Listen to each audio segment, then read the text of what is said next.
Yes, हाँ sir. started. Okay, sir. Thank you. Okay, sir. Good evening again to all of you. तो हम लोग sir GST class करने के लिए बैठे हैं और जीएसटी में क्या पढ़ेंगे? फिर रजिस्ट्रेशन सिखाने वाले। जीएसटी में रजिस्ट्रेशन कैसे होता है? ठीक है। ऐसे तो ये बड़ा प्रैक्टिकल कॉन्सेप्ट है, बट प्रैक्टिकल के साथ साथ अगर आपको real life case situation solve करना है तो आपको केस एंड एग्जाम्पल भी समझना पड़ेगा। मेरा कहने का मतलब ऐसा है कि जीएसटी में रजिस्ट्रेशन कैसे होता है, ये जैसे आप लोग इंस्टीट्यूट में रजिस्ट्रेशन कैसे करते हो। अब इसमें मैं आपको क्या सिखाऊं। रजिस्ट्रेशन एक प्रोसेस होता है। इस प्रोसेस में आपको कुछ डॉक्यूमेंट्स चाहिए होता है, और डॉक्यूमेंट्स अगर सारा का सारा सही होता है as per the department, as per the institute जैसे होता है, as per the indirect tax department अगर सारा डॉक्यूमेंट सही होता है वो लोग अप्रूवल करता है। और इसके बीच में एक टाइम गैप होता है। ठीक है। और जैसे ही उनको अप्रूवल मिल जाए फिर आपको जीएसटी नंबर मिल जाता है। ठीक जैसे आप लोगों को इंस्टीट्यूट से रजिस्ट्रेशन नंबर मिल जाता है। तो इसमें मतलब ये बहुत बड़ी चीज नहीं है, it's not a big deal. But फिर भी मैंने एक शॉर्ट स्क्रीनशॉट लेके कुछ नोट्स रेडी किया, तो मैंने सोचा कि आप लोगों से शेयर किया जाए। बाकी जब आप लोग प्रैक्टिस करोगे, मतलब कोई भी फार्म में जब आप लोग प्रैक्टिस करोगे, तो ये प्रोसेस याद रखने से आपको थोड़ा हेल्प हो जाएगा। बिकॉज ये जस्ट एक सिंपल रिटर्न फाइलिंग प्रैक्टिस है सर। लेकिन किंतु परंतु एक चार्टर्ड अकाउंटेंट होने के लिए, एक चार्टर्ड अकाउंटेंट जो होते हैं, एक कॉस्ट अकाउंटेंट जो बनते हैं, एक कंपनी सेक्रेटरीज जो बनते हैं, जो एक जीएसटी प्रैक्टिशनर्स होते हैं, इनके लिए थोड़ा ज्यादा जानना जरूरी है ना सर। सिर्फ रिटर्न फाइलिंग, तो अगर थोड़ा सा ज्यादा जानना है, थोड़ा ज्यादा मतलब क्या, काफी ज्यादा जानना है, तो क्या जानना है वही चलो स्क्रीन शेयर करके आपको बताते हैं कि क्या ज्यादा जानना है। बेसिकली कुछ नहीं, हर एक चीज का डिटेल्स। ठीक है। जैसे लास्ट वीक का जो क्लासेस हुआ था उसमें अगर आप लोग याद करोगे, तो हम लोग सर इतना समझ में आ गया था कि रजिस्ट्रेशन कौन करता है, किसके लिए रजिस्ट्रेशन मैंडेटरी है ना, किसे रजिस्ट्रेशन करना चाहिए। अच्छा, रजिस्ट्रेशन करने के लिए एग्रीगेट टर्नओवर का कैलकुलेशन कैसे होता है। ठीक है। एग्रीगेट टर्नओवर कैलकुलेट कैसे करता है, मतलब बेसिकली जीएसटी जो सप्लाई करता है, जीएसटी जो सप्लाई करता है, मतलब अगर आप एक गुड सप्लायर हो, ठीक है, तो अगर आप एक सप्लायर हो तो फिर आप अलग अलग गुड्स का सप्लाई कर सकते हो। मतलब there may be certain goods जिसमें टैक्स लगता है, तो उसे हम लोग टैक्सेबल सप्लाईज बोलते हैं। कुछ गुड्स ऐसे भी होते हैं जिसे एग्जेम्प्ट गुड्स बोलते हैं, तो उसमें एग्जेम्प्ट सप्लाईज होता है। मानो किसी पर्टिकुलर प्रोडक्ट पे गवर्नमेंट ने टैक्स एग्जेम्प्ट करके रखा, लेकिन आप उस चीज का बिजनेस करते हो, तो आप जिस चीज का बिजनेस करते हो उस पे अगर गवर्नमेंट का टैक्स नहीं है तो एग्जेम्प्टेड सप्लाईज हो गया। सर अगर आप एक्सपोर्ट करते हो, अगर आप इंटरस्टेट सप्लाई करते हो, ठीक है, तो कॉन्सेप्ट इतना था कि क्या इंक्लूड करना है टर्नओवर पे और क्या इंक्लूड नहीं करना है। और इसको मैं लास्ट वीक आपको बहुत ही अच्छे से समझाया था सर कि इंक्लूड एक्सक्लूड का क्या डिटेल्स है। ठीक है। इसमें एग्रीगेट टर्नओवर का क्यों खेल है। एग्रीगेट टर्नओवर का खेल इसलिए आता है क्योंकि जीएसटी में रजिस्ट्रेशन करने का एक थ्रेशोल्ड लिमिट होता है। मतलब हर किसी को करना जरूरी है क्या? नहीं रे बाबा, हर किसी को करना जरूरी नहीं है। ठीक है। जरूरी नहीं है।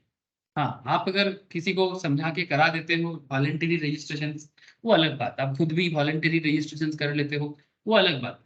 लेकिन मैंडेटरी तब होगा जब आप एक सर्टेन लिमिट को क्रॉस कर रहे हो।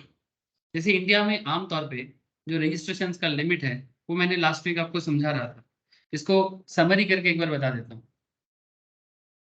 समरी करके बता देता हूँ। जैसे अगर आप मणिपुर में हो, मिजोरम में हो, नागालैंड में हो, त्रिपुरा में हो, ठीक है, ये जो चार स्टेट है ना सर, ये चार स्टेट जिसको स्पेशल कैटेगरी स्टेट्स भी कहा जाता है, और अगर सेक्शन वाइज कहा जाए तो as per special category state section 22 में बोला गया है sir. Section 22 of GST act, CGST act में स्पेशल कैटेगरी स्टेट्स के बारे में बोला गया, जिसमें मणिपुर, मिजोरम, नागालैंड, त्रिपुरा, ये जो चार स्टेट है, इसमें अगर आपका turnover limit, threshold limit 10 lakh cross करता है, देन आपके लिए जीएसटी में रजिस्ट्रेशन करना मैंडेटरी है, अदरवाइज नहीं। सर इतना सिंपल बात है, सर इतना सिंपल बात है। सर अगर आप अरुणाचल में हो, मेघालय में हो, ये भी नॉर्थ ईस्ट में आता है, पूर्वोत्तर का ही स्टेट्स माना जाता है, सिक्किम में हो, ठीक है, पश्चिम बंगाल के ठीक ऊपर में, एकदम दिया में बत्ती जैसे जलता है वैसा जल रहा है सर, हिमालयन स्टेट्स। सिक्किम में, उत्तराखंड, ये भी अनदर हिमालयन स्टेट्स। पौंडीचेरी, ये आपका साउदर्न इंडिया में एक यूनियन टेरिटरी है, ठीक है, मतलब मोस्ट प्रोबेबली फ्रेंच कॉलोनी, ठीक है। जब हमारे देश में फ्रांस रहा करता था, तब उस टाइम पे उनका कॉलोनी हुआ करता था, मतलब कैपिटल। कॉलोनी तो था ही, उनका कैपिटल। उसका एक ब्रांच आपको कोलकाता के आसपास में चंदन नगर में मिल जाएगा। ठीक है, हिस्ट्री मत पढ़ाओ सर। पौंडीचेरी अगर है तो वो भी आपका इस कैटेगरी में आ जाता है। तेलंगाना, ये भी आपका इस कैटेगरी में आ जाता है। ये भी स्पेशल कैटेगरी के अंदर अनदर पॉइंट, जिसमें आपको ये देखने को मिलेगा कि अगर किसी का लिमिट 20 लाख क्रॉस करता है गुड्स एंड सर्विस मिला के, ठीक है, तो उनको जीएसटी में रजिस्ट्रेशन करना जरूरी होता है। तो कॉमन लिमिट जो है ना सर वो 20 लाख, कॉमन लिमिट 20 लाख ही माना जाता है। किसी को भी 20 लाख टर्न ओवर हो रहा है तो कॉमन। बट हाँ, देर इज स्पेसिफिक, जैसे मणिपुर, मिजोरम, नागालैंड, त्रिपुरा, ठीक है। अच्छा, इसके अलावा जो भी स्टेट्स आपको बाकी देखने को मिलेगा, state with on Indian territories threshold limit 20 lakh for supplier of service both goods and service, and 40 lakh for supplier of goods only, ठीक है। गुड्स के किस में 40 lakh and service and goods मिला के 20 लाख का सर्विस है। ऐसा स्टेट्स की अगर बात करें तो जम्मू कश्मीर 20 लाख कैटेगरी में आ जाएगा, असम एंड हिमाचल 20 लाख कैटेगरी में आ जाएगा, और बाकी स्टेट्स भी सेम कॉन्सेप्ट में काउंट होता है, ठीक है, जो मैंने आपको लास्ट दिन भी बताया, ठीक है। ये देखो, ये पूरा लिस्ट मैंने लास्ट दिन समझा। सर ये समझा के क्या फायदा था? सर इसको समझाने का फायदा ये था कि आपको पता होना चाहिए कि आप जब किसी पर्टिकुलर क्लाइंट का रजिस्ट्रेशन करोगे तो वो कौन से स्टेट में है, उसका क्या लिमिट चल रहा है। ये करेंट लिमिट है, समय समय में अमेंडमेंट होता रहता है। जब प्रैक्टिशनर बनोगे तो अपडेट हो जाओ। अच्छा सर, रजिस्ट्रेशन करने का कुछ तरीका होता है क्या? सर तरीका तो होता है, मैंने एक नोट्स रेडी किया, मैं बहुत लोगों को शेयर कर दिया, मैक्सिमम को मैं शेयर कर दिया। अगर बाई चांस किसी के साथ शेयर नहीं है तो वो मेरे से जरूर मांग सकता है। ये जीएसटी पोर्टल देख रहे हो ना सर, gst.government.in का जो साइट है, यहाँ जाके अगर बस आपको ये सिंपल स्टेप्स फॉलो करने से आप जीएसटी रिटर्न कॉन्सेप्ट को कंप्लीट कर सकते हैं। gst.government.in, यही जीएसटी पोर्टल है। इसमें जाके ना ये देखो, register now as a GST practitioner, and अगर टैक्स पेयर्स हो तो रजिस्टर करो। तो ये प्रैक्टिशनर का अलग है। जब आप लोग जीएसटी प्रैक्टिशनर का एग्जाम, मतलब बिना एग्जाम क्रैक करके भी प्रैक्टिशनर बन सकते हो, बट एग्जाम क्रैक करना होता है। Whether you want to you become a chartered accountant, whether specially commerce field से होना चाहिए। कुछ रिटायर्ड पर्सन के लिए होते हैं, कुछ रिटायर्ड पर्सन के अलावा अगर कोई बीकॉम करके आता है, बिजनेस मैनेजमेंट फील्ड से आते हैं, बेसिकली कॉमर्स फील्ड से जिनका भी एंट्री होता है, वही लोग एग्जाम में बैठने के लिए मतलब बेसिकली मतलब क्या बोलते हैं उसको, एक्सेप्टेड होते हैं, ठीक है। आपका कभी मैं बताऊंगा, ये भी आप लोगों के टॉपिक में आएगा कि जीएसटी प्रैक्टिशनर का एग्जाम का क्या कॉन्सेप्ट है, ठीक है। जो लोग जीएसटी प्रैक्टिशनर का एग्जाम क्रैक करेगा वो लोग जीएसटी प्रैक्टिस कर सकता है। ये नासीम करवाता है, मतलब इंडियन इनडायरेक्ट टैक्स डिपार्टमेंट, ठीक है। तो मैं आपको बताऊंगा कैसे क्या होता है नहीं होता है। फिलहाल मैं आपको बस इतना बताना चाह रहा हूँ कि ये जो टैक्स पेयर्स है, ठीक है, वो रजिस्टर नाउ में क्लिक करके रजिस्टर कर सकता है। और उसी का पूरा पैटर्न, मतलब ये रजिस्टर नाउ में जैसे आप क्लिक करोगे उसके बाद आपके सामने जो भी फॉर्म वगैरह ओपन होगा, ठीक है, वो फॉर्म को फिलअप करते हुए टेम्पोररी रेफरेंस नंबर जनरेट करते हुए आपको आगे बढ़ना है, ठीक है। अब यही रास्ता, अब देखो यहाँ पर अगर मैं, मुझे यहाँ पर आपको लॉ पढ़ाना है, ठीक है। अब रिटर्न फाइलिंग वगैरह का जो कॉन्सेप्ट है उसको मैं डायरेक्टली दिखाऊंगा तो दिखा सकता हूँ, ऐसा कोई बड़ी बात नहीं है। लेकिन चीज यहाँ है कि मैं उसको एक काम किया, क्या किया ना, मैं उसको एक शॉर्ट नोट्स के अंदर डाल दिया जिसमें पूरा एकदम स्टेप बाय स्टेप फॉलो है।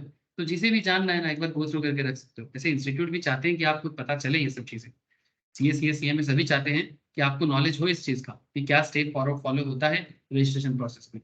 बाकी 2 4 बार, 5 बार, 7 बार, 70 बार, 80 बार जितना प्रैक्टिस करोगे ऑटोमेटिकली ये आपके आइडिया में आ जाता है। तो जैसे एक छोटा सा मैं आपको डेमो देता हूँ यहाँ पर कि क्या होता है।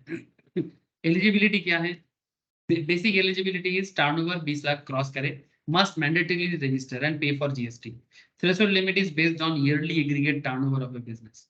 अब ये मत पूछना सर एग्रीगेट टर्नओवर क्या होता है, मैं लास्ट क्लास में आपको ये एग्रीगेट टर्नओवर का कॉन्सेप्ट को समझाया सर, ठीक है। मतलब ये 20 लाख टर्नओवर कैसे कैलकुलेट होता है, इसमें क्या इंक्लूड किया जाता है और क्या एक्सक्लूड किया जाता है, इसको मैंने लास्ट क्लास में बताया था। एक सेकंड सर, मैं थोड़ा पेन ले लूं। जरूरी होता है कभी कभी पेन ये बिना मुश्किल बढ़ जाता है। अब यहाँ एक के बाद एक स्टेप देखो सर, एग्रीगेट टर्नओवर के बारे में आपको मैं बोला था। अब उसके बाद अगर मैं आपको सिंपल बताऊं कि क्या है, अपार्ट फ्रॉम दी, एक सेकेंड,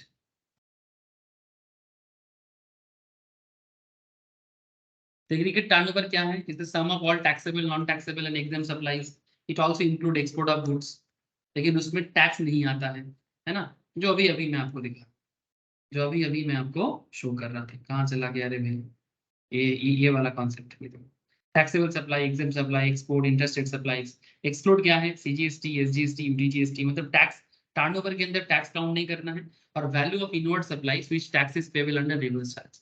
अगर रिवर्स चार्ज में कोई सप्लाईज आप इनवर्ड में करते हो, उसके जो टैक्स आप पे करते हो उसे भी इंक्लूड मत करिए, ठीक है। अब रिवर्स चार्ज क्या है, ये भी मैं लास्ट वीक में हल्का सा आइडिया दिया था, बाकी जिनका नहीं हुआ है वो आरसीएम जब पढ़ेगा, चार्ज अंडर जीएसटी में आरसीएम पढ़ा जाता है, रिवर्स चार्ज मैकेनिज्म। जब रिसिपेंट मतलब बायर खुद गवर्नमेंट के घर में टैक्स पे करता है, that is called RCM concept. अब उस कॉन्सेप्ट में फिलहाल तो मैं थोड़ा सा स्किप करूंगा। तो एग्रीगेट टर्नओवर ऐसे कैलकुलेट करना है। Apart from the above mention criteria, there are few cases where GST registration is mandatory, ठीक है। यार कुछ केसेस कुछ ऐसे हैं जहां पर एकदम बिल्कुल मैंडेटरी है, जहां पर टर्नओवर हो ना हो आपको मैंडेटरी है। ये भी मैंने लास्ट वीक बताया था कि टर्नओवर 20 लाख क्रॉस ना करे, 40 लाख क्रॉस ना करे, 10 लाख क्रॉस ना करे, फिर भी करना पड़ता है। अगर आप बिजनेस इन्वॉल्विंग इंटरस्टेट सप्लाई, अगर आप एक स्टेट से दूसरे स्टेट में आपका प्रोडक्ट्स या सर्विसेज सेल करते हो, ठीक है, आपका गुड्स या सर्विस एक स्टेट से दूसरे स्टेट में देते हो, मतलब बेसिकली उसको बोलते हैं इंटर स्टेट, ठीक है। तो अगर आपका स्टेट चेंज हो जाता है, गुड्स या सर्विस जब भी आप सर्विस सप्लाई करते हो, तब आपको चुपचाप रजिस्ट्रेशन कर लेना चाहिए। अगर आप सीटीपी हो, कैजुअल टैक्सेबल पर्सन, इसको सीटीपी बोलते हैं शॉर्ट में, ठीक है। कैजुअल टैक्सेबल मतलब रोज रोज नहीं करते, कभी कभी करते हो। नॉन रेजिडेंट टैक्सेबल पर्सन अगर आप हो, नॉन रेजिडेंट मतलब एनआरटीपी बोलते हैं इसको शॉर्ट में, मतलब आप नॉर्मली फॉरेनर हो बट इंडिया में कभी कभी बिजनेस एक्टिविटी कर लेते हो, तो आपके लिए भी मैंडेटरी है। अब बार बार थोड़ी ना ढूंढने जाएंगे, मतलब गवर्नमेंट का बात कर रहा हूँ। People who supply goods and service on behalf of a taxable person, मतलब टैक्सेबल पर्सन के बिहाफ में, basically agent. Online business that offer service under the aggregator model, for example business supplying online information and database access, समझ रहे sir, जो online में information supply करता है, database access करने देता है और डेटाबेस से डेटा रिट्रीव करने देता है, और जिनका बिजनेस आउटसाइड इंडिया में है, और जो non registered person of India में सप्लाई करते हैं outside to non registered person in India, इन्हें भी इंडिया में रजिस्टर करने के लिए मैंडेटरी बोल रहे हैं। इनपुट सर्विस डिस्ट्रीब्यूटर, आईएसडी, आगे बताएंगे सर आईएसडी कौन होते हैं। बेसिकली ये ब्रांच के अंदर चलता है, ये एक अलग ही कॉन्सेप्ट है, मैं इसको बाद में आपको लेता हूँ क्योंकि ये एक अलग ही चर्चा का विषय है, मैं इस पे भी ज्यादा डिटेल्स में नहीं बोलूंगा। Business owners who are registered under the pre GST law, जो पहले के जीएसटी लॉ में था, मतलब लाइक वैट वगैरह में था, ठीक है, इनको तो मैंडेटरीली करना है, मतलब पहले रजिस्टर्ड थे अभी अनरजिस्टर्ड तो हो नहीं सकते। और business owners paying tax under RCM, obviously, जो रिवर्स चार्ज मैकेनिज्म के तौर पे, बेसिकली इंडिया में क्या है सर, सप्लायर को जीएसटी पे करना पड़ता है गवर्नमेंट के घर। ये डेस्टिनेशन बेस्ड कॉन्सेप्ट है, तो जो सप्लायर है उसी को गवर्नमेंट के घर में जीएसटी पे करना पड़ता है, this is a normal concept. लेकिन कई बार रिवर्स चार्ज का बात आता है, और इसमें एक आध नहीं बहुत सारा केसेस है। ई commerce operator who collect tax at source, जो जैसे हम लोग इनकम टैक्स क्लास में आजकल एडवांस लेवल जो टैक्स एक क्लास चल रहा है सर, उसमें टीसीएस टीडीएस पढ़ रहे हैं, ठीक है, tax collection at source, TDS tax deducted at source. जो e commerce operator TCS collect करते हैं, तो उनके लिए भी जीएसटी रजिस्ट्रेशन मैंडेटरी हो जाता है। सर ये क्या बताया आपने, सर ये मैंने बताया कि किसके लिए जीएसटी में रजिस्ट्रेशन करना मैंडेटरी है, टर्नओवर के अलावा। टर्नओवर तो है ही, टर्नओवर के बारे में तो आपको पता लग ही गया, पर टर्नओवर के अलावा और कौन कौन जीएसटी में मैंडेटरी रजिस्टर्ड करेगा उसका भी लिस्ट दिया हुआ है। जैसे एक छोटा सा मैं आपको डेमो देता हूँ। रिक्वायर्ड डॉक्यूमेंट्स, क्या लगता है जीएसटी में रजिस्ट्रेशन करने के लिए, मानो कि एक कंपनी है, प्राइवेट लिमिटेड कंपनी या पब्लिक कंपनी, तो उनसे क्या मांगोगे। अगर कोई आपके पास आ रहा है जो प्राइवेट कंपनी ओपन किया है, एक सीएस के पास जाके ओपन किया और फिर बोल रहे कि हम जीएसटी में रजिस्ट्रेशन करेंगे, तो क्या करना पड़ेगा? तो उनसे क्या कलेक्ट करोगे? पैन कार्ड मांगोगे, क्योंकि ये पैन बेस्ड है। एकदम स्टार्टिंग बात ही लिखा रहता है कि GST registration is a pan based registration. The GST registration is a PAN based and state specific। एकदम स्टार्टिंग पॉइंट ही है रजिस्ट्रेशन का, एकदम पहला बात, मतलब पहली पहली बार ये बात ही कहा जाता है। क्या कहा जाता है कि जीएसटी रजिस्ट्रेशन जो है वो पैन बेस्ड होता है। मतलब जो हर एक का जो इनकम टैक्स डिपार्टमेंट का जो परमानेंट अकाउंट नंबर है, उसी के बेसिस में जीएसटी में रजिस्ट्रेशन का पहला पड़ाव चालू होता है। उसके साथ साथ अगर आप कंपनी हो तो आपका एमओए चाहिए, एओए चाहिए। अब ये ना पूछो कंपनी का लॉ, कंपनी लॉ का क्लास करके। हाँ, कंपनी लॉ के बारे में सबको पता है, सबको पता है एमओए में क्या रहता है। मैं तो इवन आपको सिर्फ एमओए एओए का डिटेल्स नहीं बोला, मतलब किसी किसी कंपनी का एमओए एओए ओपन करके क्लास में दिखाया कि पढ़ लो सर, देख लो, हो सके तो डाउनलोड करके पढ़ लो। कंपनी ओपन करना है, memorandum of association, article of association, इसके बिना कंपनी नहीं चलता। ठीक है, इसके बिना कंपनी नहीं चलता।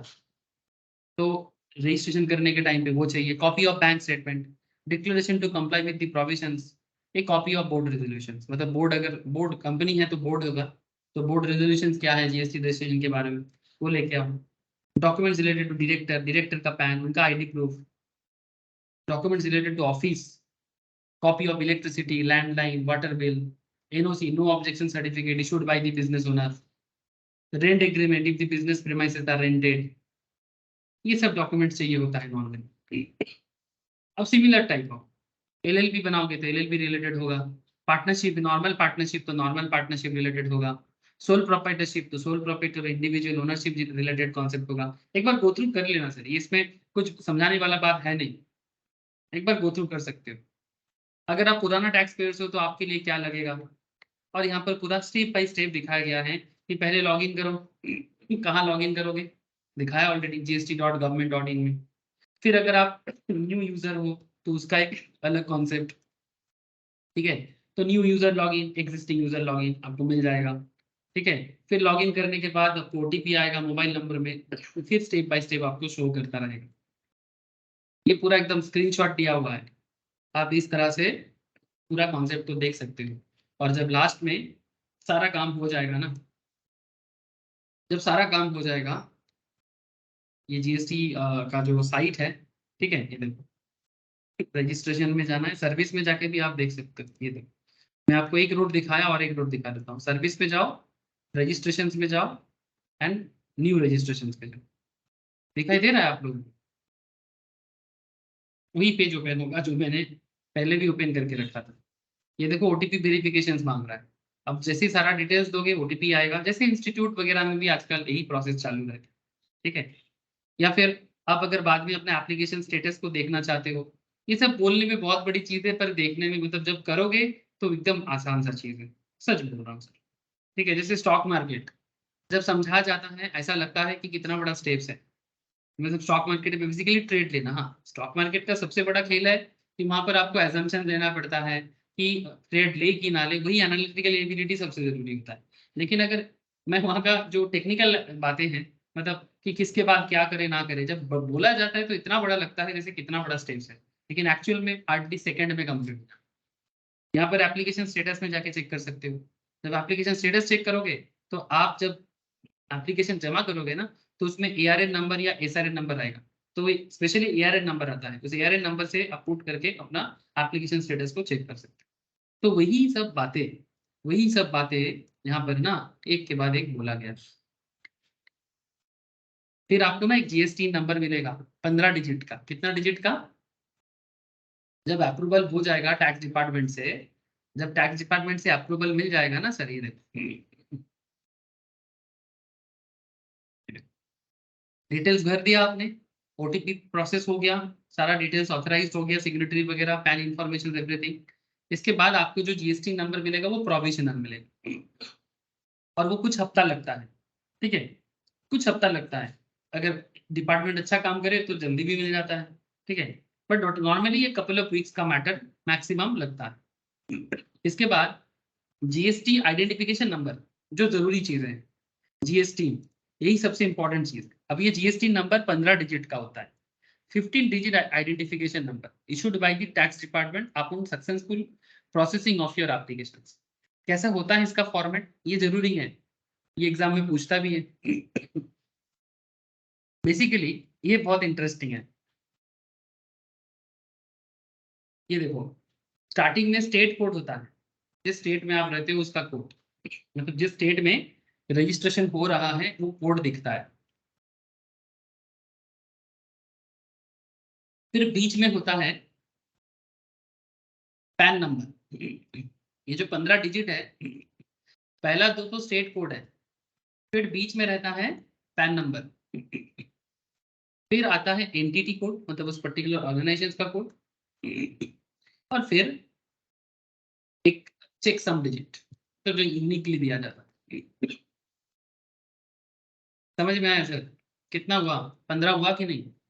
दो, 1 2 3 4 5 6 7 8 9 10 12 14 15। ये पूछा जात से समझ में आ रहा है आप लोगों को? हेलो? Yes sir. ठीक है, तो ये बस तरीका है जीएसटी रजिस्ट्रेशन करने का, और रजिस्ट्रेशन हो जाने के बाद आपको इस तरह से जीएसटी नंबर मिलता है। फिर आप उसको एप्लीकेशन को स्टेटस को भी चेक कर सकते हो, जैसे मैंने आपको दिखाया, रजिस्ट्रेशन स्टेटस को भी चेक किया जाता है।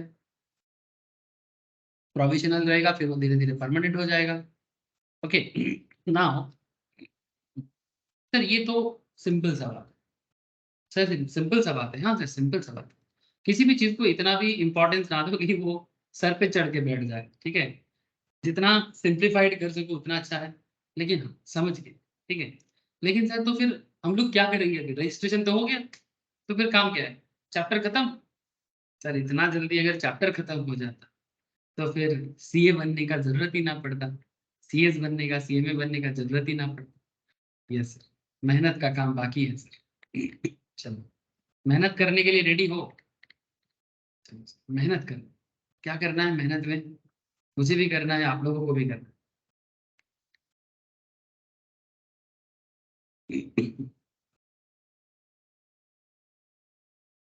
रजिस्ट्रेशन से रिलेटेड कुछ केस लॉ समझना, ठीक है? फिर क्वेश्चन आंसर, ये केस स्टडीज करना और क्वेश्चन आंसर करना सेम है, लेकिन पहले कुछ केस स्टडीज करेंगे, फिर कुछ क्वेश्चन आंसर पे डील करेंगे, तो फिर जाके आपको समझ में आएगा कि क्या चल रहा है। और पूरा प्रोसेस पूरा हुआ नहीं है, मतलब मैं तो बस एक तरफा बात किया कि एक बंदा रजिस्टर करेगा तो उसका क्या होगा, जब एक बंदा रजिस्टर करते हैं अपने आप को उसका क्या होगा, लेकिन बैकग्राउंड में क्या होता है, ऑफिसर क्या करता है आपको पता है?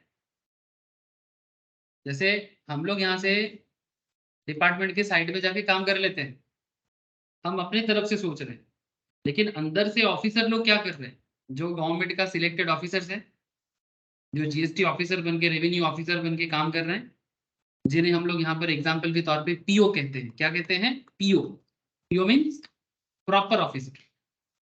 उसका काम, उसका क्या, उसका पावर,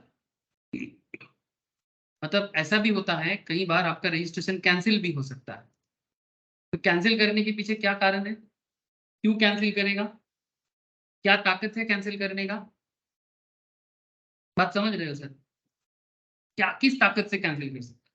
अच्छा, कैंसिल अगर ऑफिसर कैंसिल कर दिया, क्या फिर से अप्लाई किया जा सकता है? अच्छा, अगर किया जा सकता है तो कितने दिन के अंदर किया जा सकता है? बहुत सारा सवाल सामने आ रहा है ना सर। यही यही चीज है जो एक इंसान को एक्सपर्ट बनाती है। अब भी एक्सपर्टीज की तरफ बढ़ो, सुनते जाओ, समझते जाओ, कुछ डाउट हो तो पूछते जाओ। पृथ्वीराज कहाँ का भाई? पृथ्वीराज चौहान नहीं सर, ये चौहान नहीं, ये पृथ्वीराज ऑफ आसाम है, ठीक है? ऐसे पृथ्वीराज चौहान भारत का, मतलब बहुत ही फेमस सम्राट बोल सकते हो, राजा बोल सकते हो, दिल्ली के तख्त संभालने वाला बहुत ही वीर। Prithviraj of Assam is exclusively engaged in intrastate supply of shoes. Intrastate supply of shoes, जूता का कारोबार करता है, बट अपने स्टेट के अंदर ही करता है, इंटर नहीं इंट्रा। मतलब अगर वेस्ट बंगाल का मतलब आसाम का है, वेस्ट बंगाल कहाँ से आ गया, छोड़ो, मैं भी पागल हूँ, थोड़ा बायस हो जाता हूँ, मेरा होम स्टेट है बोल के। आसाम का पृथ्वीराज है और आसाम में ही जूता का सप्लायर है।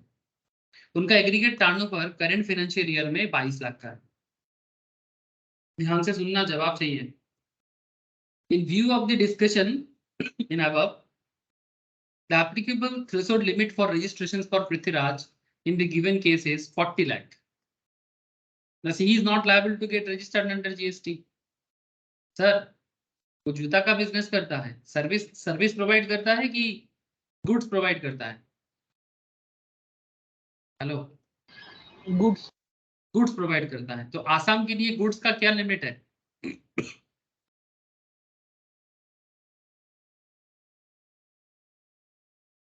States and union territories with threshold limit of 20 lakh for supplier of service or both goods and service of 40 lakh for supplier of goods intrastate. अगर वो इंट्रास्टेट में काम करते हैं तो कितना लिमिट है? 40 लाख का। ध्यान रखिए बात को।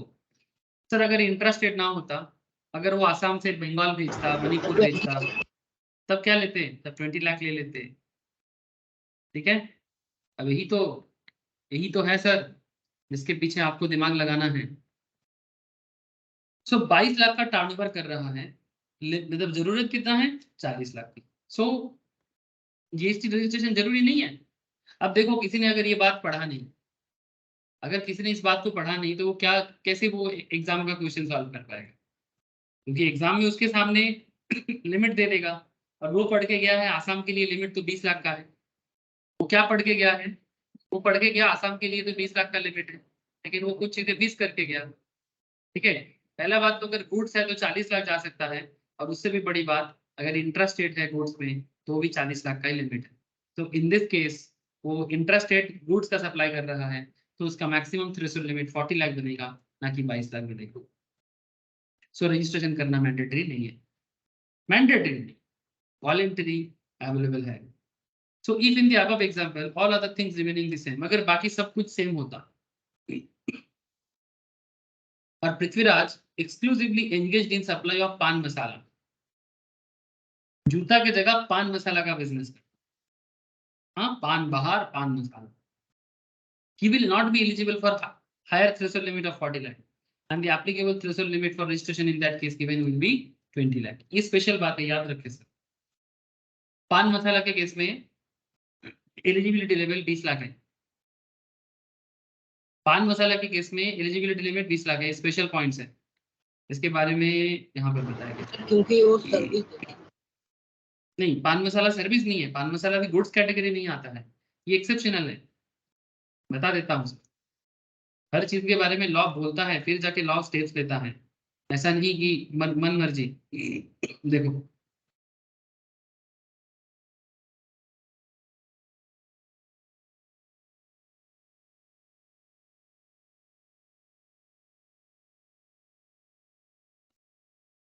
government is empowered to enhance the threshold limit of 20 lakh up to 40 lakh for a supplier engaged exclusively in the supply of goods at the request of the state and the recommendation of the council. Thus, this shall be subject to such conditions and limitations. इसके बाद यहाँ पर एक आपको यहाँ पर एक notification मिलता है। 7 मार्च 2019 को गवर्नमेंट ने नोटिफिकेशन लाया, exempts any person who is engaged in exclusive supply of goods and whose aggregate turnover in the financial year does not exceed 40 lakh from registration requirement. तो ये इसके बाद एक एक्सेप्शन लगा, ठीक है, इसके बाद एक एक्सेप्शन लगाया। क्या एक्सेप्शन लगाया? ये अमेंडमेंट हुआ था 2017 में, एक्ट आने के बाद अमेंडमेंट आया था कि person required to take compulsory registration under section 24। फिर उसके बाद कहता है person engaged in making supplies of ice cream and other edible ice. Edible ice मतलब जो हम लोग आ सकते हैं, whether or not containing cocoa, ठीक है, कोकोआ का कोड दिया है। पान मसाला का कोड दिया है। And all other goods of chapter 24, that is tobacco and manufactured tobacco substitutes, इनके लिए ये एक्सेप्शन है। मतलब 40 लाख की जगह वो 20 लाख पे आ जाएगा। And person engage in the making of interstate supplies in the states of Arunachal, Uttarakhand, Meghalaya, Sikkim, Telangana, Puducherry, special category states as per section 22, and interstate supply of goods are nevertheless liable to compulsory registrations and already covered in exceptions A above. तो उनके लिए नहीं, but अगर वो particular बंदा देखो एक साथ सारा पॉइंट को भी कंफ्यूज मत करो। अब जो क्वेश्चन हम लोग कर रहे हैं उसी में फोकस करते हैं। जो बंदा यहाँ पर हम लोग देख रहे थे कि वो पान मसाला में अगर वो ट्रेड करता तो पान मसाला के लिए लिमिट 20 लाख बनता था एक्सेप्शन, उसमें 40 लाख का लिमिट उसको नहीं रहेगा। इफ इंस्टेड ऑफ पान मसाला Prithviraj is exclusively engaged in supply of taxable service, the applicable threshold limit for registration still will be 20 lakh, because service के लिए तो लिमिट 20 लाख है, गुड्स के लिए 40 लाख है। तो Prithviraj will be liable to get registered under GST. Further, if Prithviraj is engaged in supply of both taxable goods and service, अगर वो गुड्स भी बेचता सर्विस भी बेचता, then also उसका रजिस्ट्रेशन लिमिट 20 लाख ही होता। So Prithviraj in that case also registration करता GST में मैंडेटरी। तो इस पूरा केस का क्या निष्कर्ष निकल रहा है पृथ्वीराज का? पृथ्वीराज एक जूता बिजनेस करता था, अपने आसाम में करता था।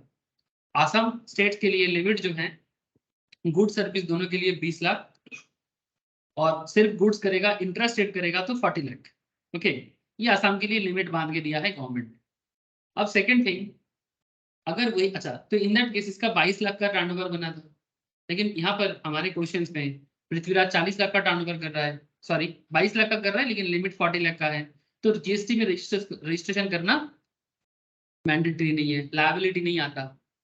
सेकेंडली आपको बोल रहा है कि अगर वो जूता छोड़ के पान मसाला करता, इंट्रास्टेट ही करता, लेकिन तब लिमिट 40 लाख नहीं 20 लाख हो जाता, क्योंकि वो एक्सेप्शन में आता है।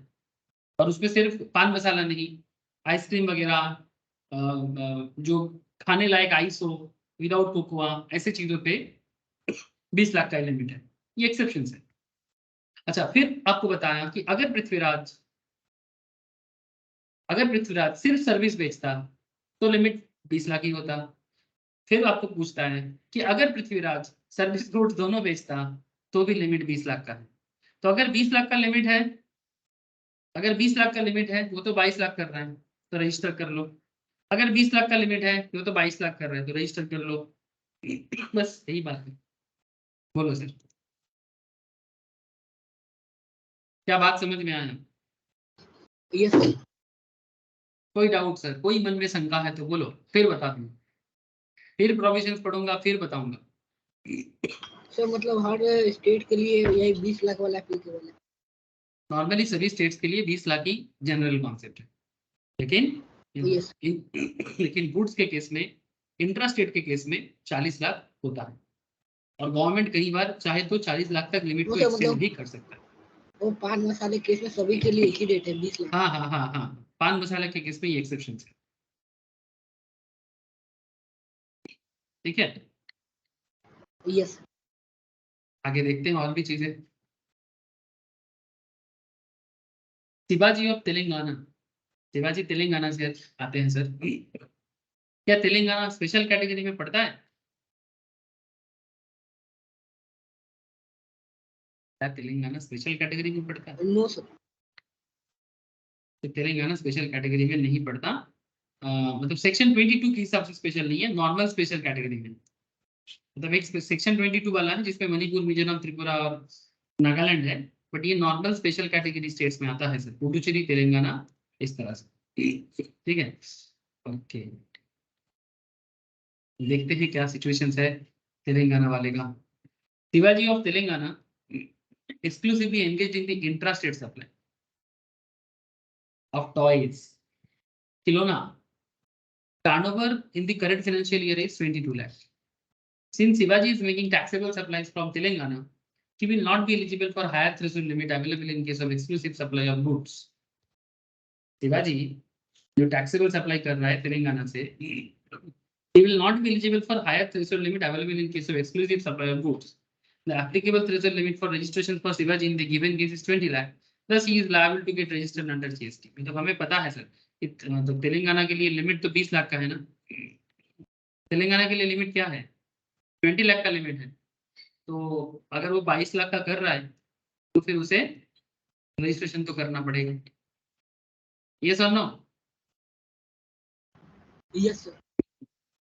अच्छा, फिर आपको पूछता है in the above case all other things remaining the same, Shivaji is exclusively engaged in the supply of taxable service instead of toys. अगर वो सिर्फ टॉयज बेचता, सॉरी टॉय की जगह अगर सिर्फ सर्विस बेचता, तो in that case also 20 lakh का लिमिट क्रॉस कर रहा है, then also he is liable to registered. Further Shivaji is engaged in the supply of both taxable goods and service, in that case 20 lakh is the limit, so Shivaji in all the cases is liable to registered. So Telangana वाले जी तो शिवाजी का situation ऐसा है कि हर case में उसको GST में registration करना पड़ रहा है. सर मणिपुर के Ashoka exclusively engage in the intra state supply of paper supply करते हैं, वो भी स्टेट के अंदर. एग्रीगेट टर्नओवर 12 लाख है, ध्यान से सुनिएगा, एग्रीगेट टर्नओवर 12 लाख है. तो क्या उसको रजिस्ट्रेशन करना पड़ेगा मणिपुर में?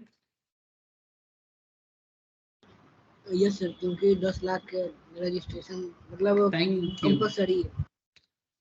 Manipur special category state section 22 के अंदर आता है, और मणिपुर के केस में अगर किसी का एग्रीगेट टर्नओवर 10 लाख क्रॉस करता है, not just in case of Manipur, Mizoram, Tripura, Nagaland and Tripura, ये जो 4 स्टेट है, ठीक है, इन चारों स्टेट के केस में one thing is common sir, that is कि इनके केस में 10 लाख का लिमिट लगता है. थ्रेशोल्ड लिमिट 10 लाख है, 10 लाख के ऊपर जाएगा तो आपको रजिस्ट्रेशन करवाना पड़ेगा. तो इसका तो 12 लाख हो रहा है, तो क्यों नहीं करेगा? अब सामने आपको और भी पूछते हैं,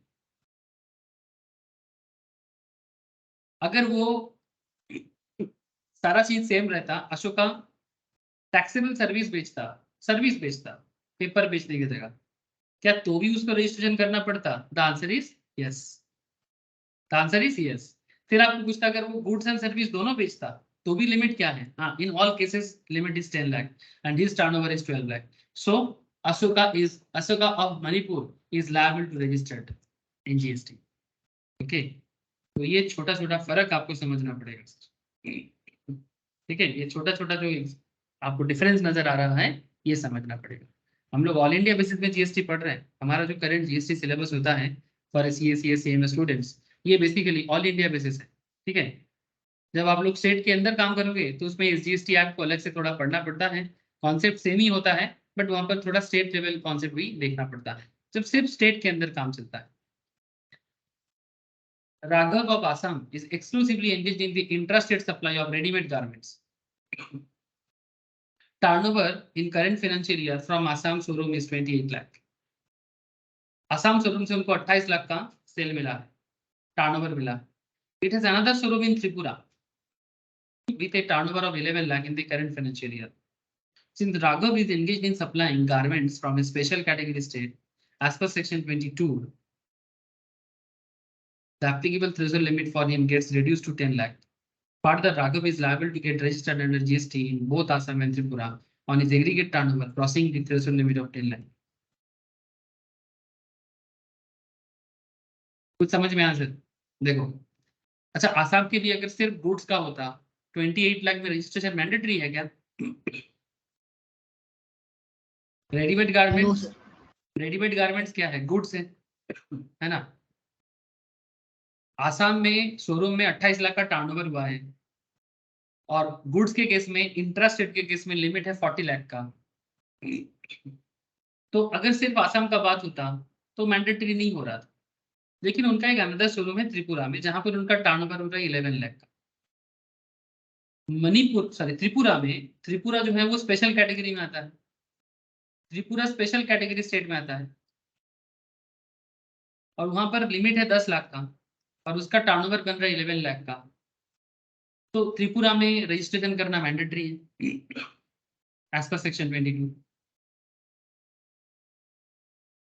अब देखना है कि सर राघव को आसाम में भी जीएसटी में रजिस्टर करना पड़ेगा. क्यों?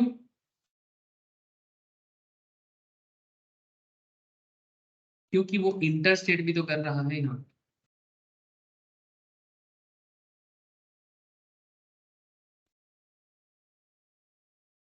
त्रिपुरा में तो उसका लिमिट क्रॉस कर रहा है बोल के त्रिपुरा में तो रजिस्ट्रेशन बनता है।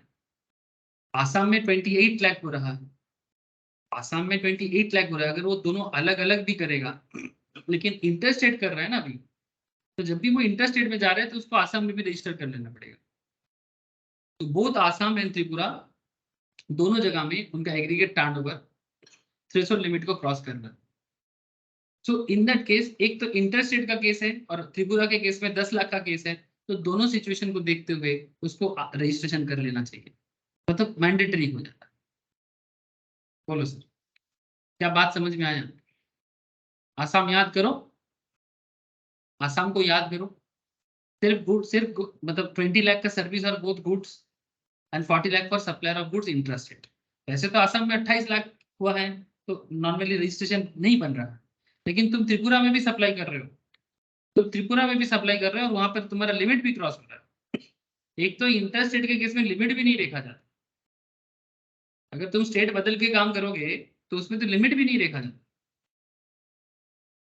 डायरेक्टली करना पड़ता है, मैंडेटरी हो जाता है। और यहाँ पर तो तुम्हारा दोनों मिला के भी हो जा रहा है। बोलो सर, क्लियर हुआ? सर मतलब अगर दूसरे स्टेट में अगर सप्लाई करें गुड्स या सर्विस तो उसमें कितना भी मतलब कोई लिमिट उसमें नहीं होता, अगर 1 लाख भी हुआ फिर भी रजिस्टर करना होगा। जी सर, अभी तो पढ़े, ये देखो मैंडेटरी रजिस्ट्रेशन कुछ देर पहले ही पढ़ा ना, कि जब भी आप इंटर स्टेट काम करोगे, स्टेट चेंज करके जब भी काम करोगे, आपके लिए मैंडेटरी हो जाता है। Business involving inter state supply of goods and service, registration is mandatory. Yes sir. ठीक है, अच्छा, तो ये कुछ वाइटल कॉन्सेप्ट था। फिर आगे देखिए, The registration is required only for place of business from where taxable supply takes place. जहां से taxable supply होता है वहीं पर registration mandatory होता है। A person is required to obtain registrations with respect to his each place of business in India from where a taxable supply has taken place. However, a supplier is not liable to obtain registration in a state or UT from where he makes an exempt or non-taxable supply. क्या कहना चाहता है? मतलब अगर मानो तुम किसी state में टैक्सेबल सप्लाई करते हो, तो टैक्सेबल सप्लाई करते हो तो तुम्हें तो रजिस्ट्रेशन करना ही पड़ेगा। लेकिन अगर तुम एग्जेम्प्टेड प्रोडक्ट का सर्विस करते हो और तुम्हारा टर्नओवर भी क्रॉस कर रहा है, डजंट मैटर, टर्नओवर क्रॉस भी कर जाए, अगर एग्जेम्प्टेड है तो जरूरत नहीं है।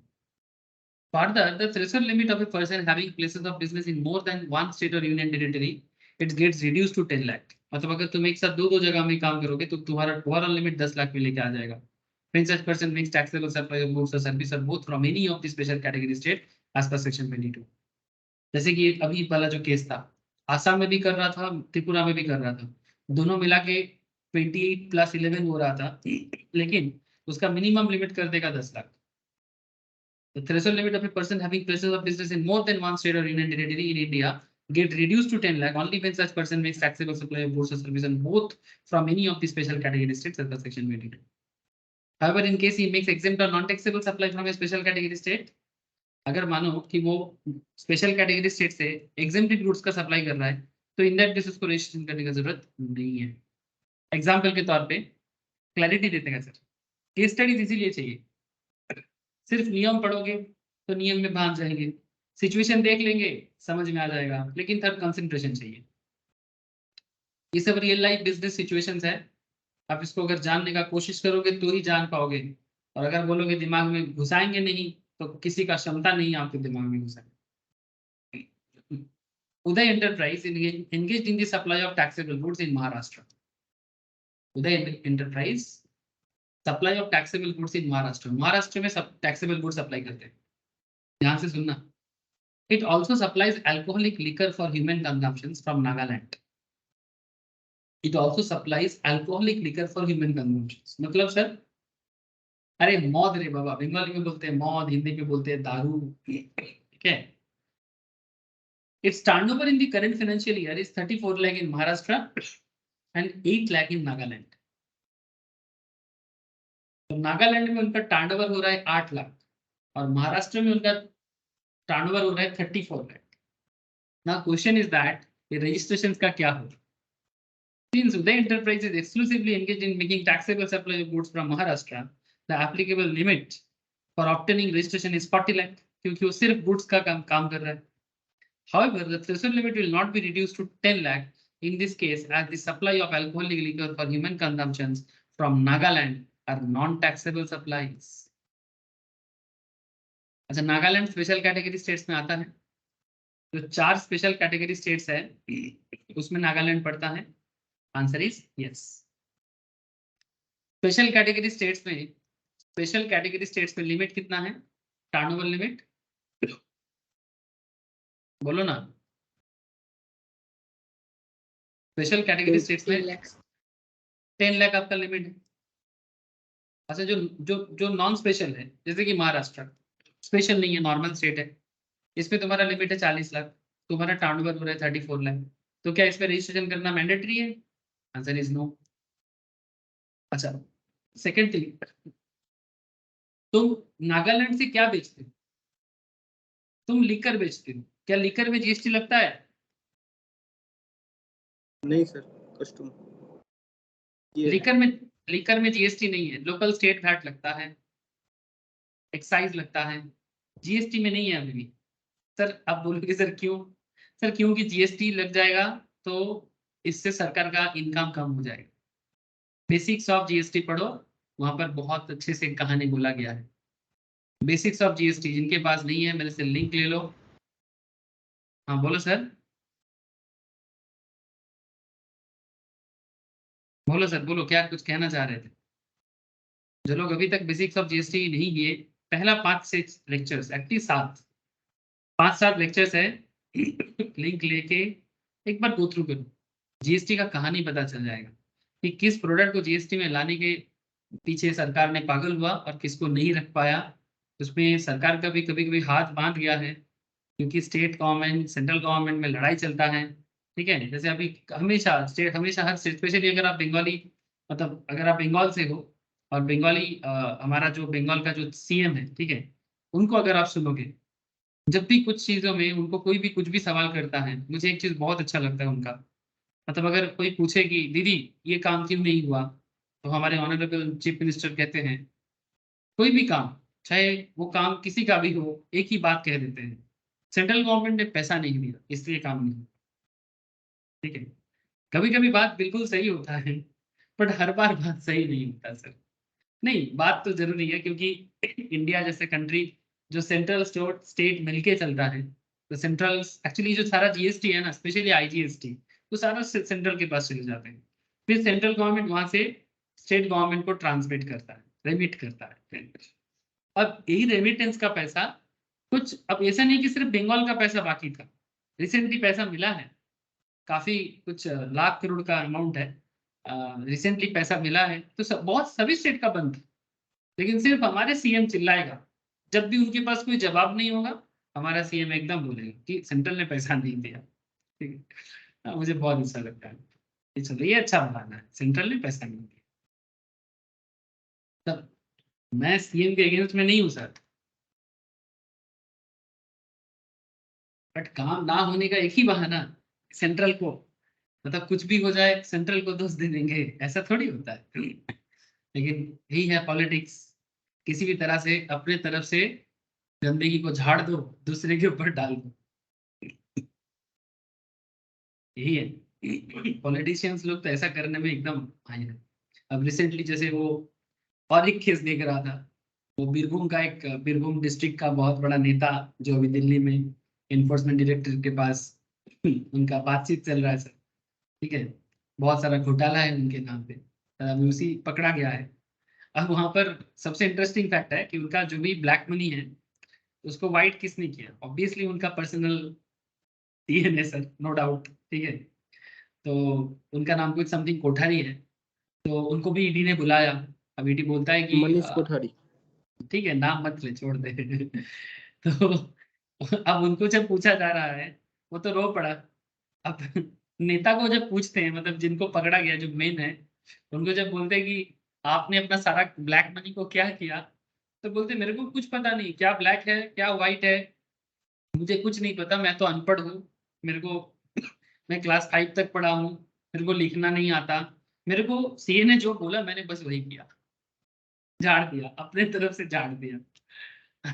अच्छा एक चीज सुन लो, मतलब सीए क्या उसके घर में ऐसे ही चला गया था अगर वो नहीं बुलाता तो? इसमें दोनों गलत है। मतलब अगर मतलब अभी अगर देखो रो रहा है मतलब गड़बड़ तो हुआ है, इसमें तो कोई डाउट नहीं है। और इतना इतना पैसा अपने बेटी के नाम पे 1.5 करोड़ का फिक्स डिपॉजिट है। एक नेता है, ठीक है, कोई बिजनेस नहीं है, नेता बिजनेसमैन है, जॉब करता है, हो सकता है, कोई काम नहीं है, सिर्फ नेतागिरी करके इतना पैसा कहाँ से आता है? समझ में, सोर्स तो बता नहीं पा रहे सर, सोर्स ऑफ इनकम बता नहीं पा रहे। आप समझ रहे हो ना? ठीक है, तो आपको पता है अगर आपको आप सोर्स को डिस्क्लोज नहीं कर सकते, इनकम टैक्स क्या बोलता है? ठीक है ना, सारा का सारा पैसा आपका जब्त कर देगा चुपचाप से। इलीगल है तो पूरा जब्त करेगा, और कुछ लीगलिटी मिलेगा तो 78% टैक्स काट के बाकी आपको दे देगा। हाँ, ये तो हम लोग अनडिस्क्लोज मतलब सोर्स ऑफ एक्सपेंडिचर, अगर आप एक्सपेंडिचर भी बता नहीं सकते, हाँ छोड़ो सर, अभी इनकम टैक्स में नहीं जाना है, जीएसटी में रहते हैं। जानकार बनो, सतर्क रहो, ठीक है, ऑनेस्टी पे चलो, मेहनत का खाओ। सर जरूरी है? नहीं सर, सबका अपना अपना मर्जी है, मैं तो यही समझता हूँ, मेहनत का खाओ, सुखी रहो। अच्छा देखो चलो चलो। तो अब ये जो मैं लिकर का बात कर रहा था, तो नागालैंड पे भी ऑब्वियस बात है कि लिकर पे जीएसटी तो है नहीं। तो लिकर पे जीएसटी नहीं है तो लिकर किस तरह का प्रोडक्ट में आ जाएगा? एग्जेम्प्टेड कैटेगरी प्रोडक्ट्स में आ जाएगा। ऊपर से टर्नओवर 8 लाख का है। तो कुल मिला के देखो सर, यहाँ पर दो इंटरेस्टिंग पॉइंट है। ये शायद अगर ये अल्कोहलिक लिकर, अगर ये अल्कोहलिक लिकर ना होता नागालैंड में, कोई दूसरा प्रोडक्ट होता, और ये लिमिट 10 लाख क्रॉस करके 11 लाख हो जाता, जैसे कि किसके केस में हुआ था रे? ये आसाम वाले, आसाम के केस में हुआ था ना? कौन सा वाला केस में एक बना था अभी आसाम में? आसाम और त्रिपुरा का एक केस बना था, ये वाला केस, ये राघव ऑफ आसाम। इस केस में राघव ने आसाम के शोरूम से टर्नओवर किया था 28 लाख का, और 10 लाख का, 11 लाख का टर्नओवर किया था त्रिपुरा से। दोनों ही टैक्सेबल प्रोडक्ट था। But here is a very interesting concept, अगर आपका दोनों जगह में ऐसा बिजनेस है, और स्पेशल कैटेगरी स्टेट्स में अगर आपका लिमिट 10 लाख क्रॉस करता है, स्पेशल कैटेगरी स्टेट्स में, ध्यान से सुनना, स्पेशल कैटेगरी स्टेट्स में अगर आपका लिमिट क्रॉस करता है,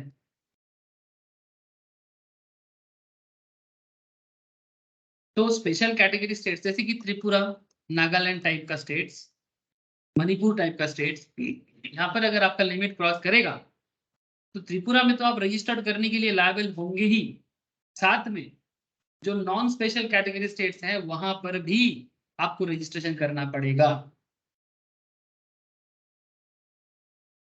आई होप आपको बात समझ में आ रहा है। इंटर स्टेट करने में तो करना ही है, वो तो अलग बात, लेकिन अगर आपका स्पेशल कैटेगरी स्टेट्स में लिमिट क्रॉस कर रहा है, और दूसरे स्टेट में भी आपका बिजनेस है, चाहे कितना भी लिमिट हो, वो 10 लाख लिमिट क्रॉस करते ही आपको स्पेशल कैटेगरी में करना पड़ा, कुल मिला के तब आपका लिमिट हो जाएगा 10 लाख, मतलब आसाम और त्रिपुरा मिला के ही आपका लिमिट हो जाएगा 10 लाख, क्योंकि आपका स्पेशल कैटेगरी में 10 लाख क्रॉस कर गया। लेकिन सर यहाँ पर एक खेल है, त्रिपुरा में आपका जो बिजनेस था वो तो गारमेंट्स का था, और गारमेंट्स क्या एग्जेम्प्टेड है? क्या गारमेंट एग्जेम्प्टेड है? No sir. Answer is no. लेकिन इसके लिए देखो अब क्या एग्जेम्प्टेड है क्या एग्जेम्प्टेड नहीं है, इसको जानने का सबसे बड़ा तरीका है एग्जेम्प्टेड अंडर जीएसटी पढ़ना।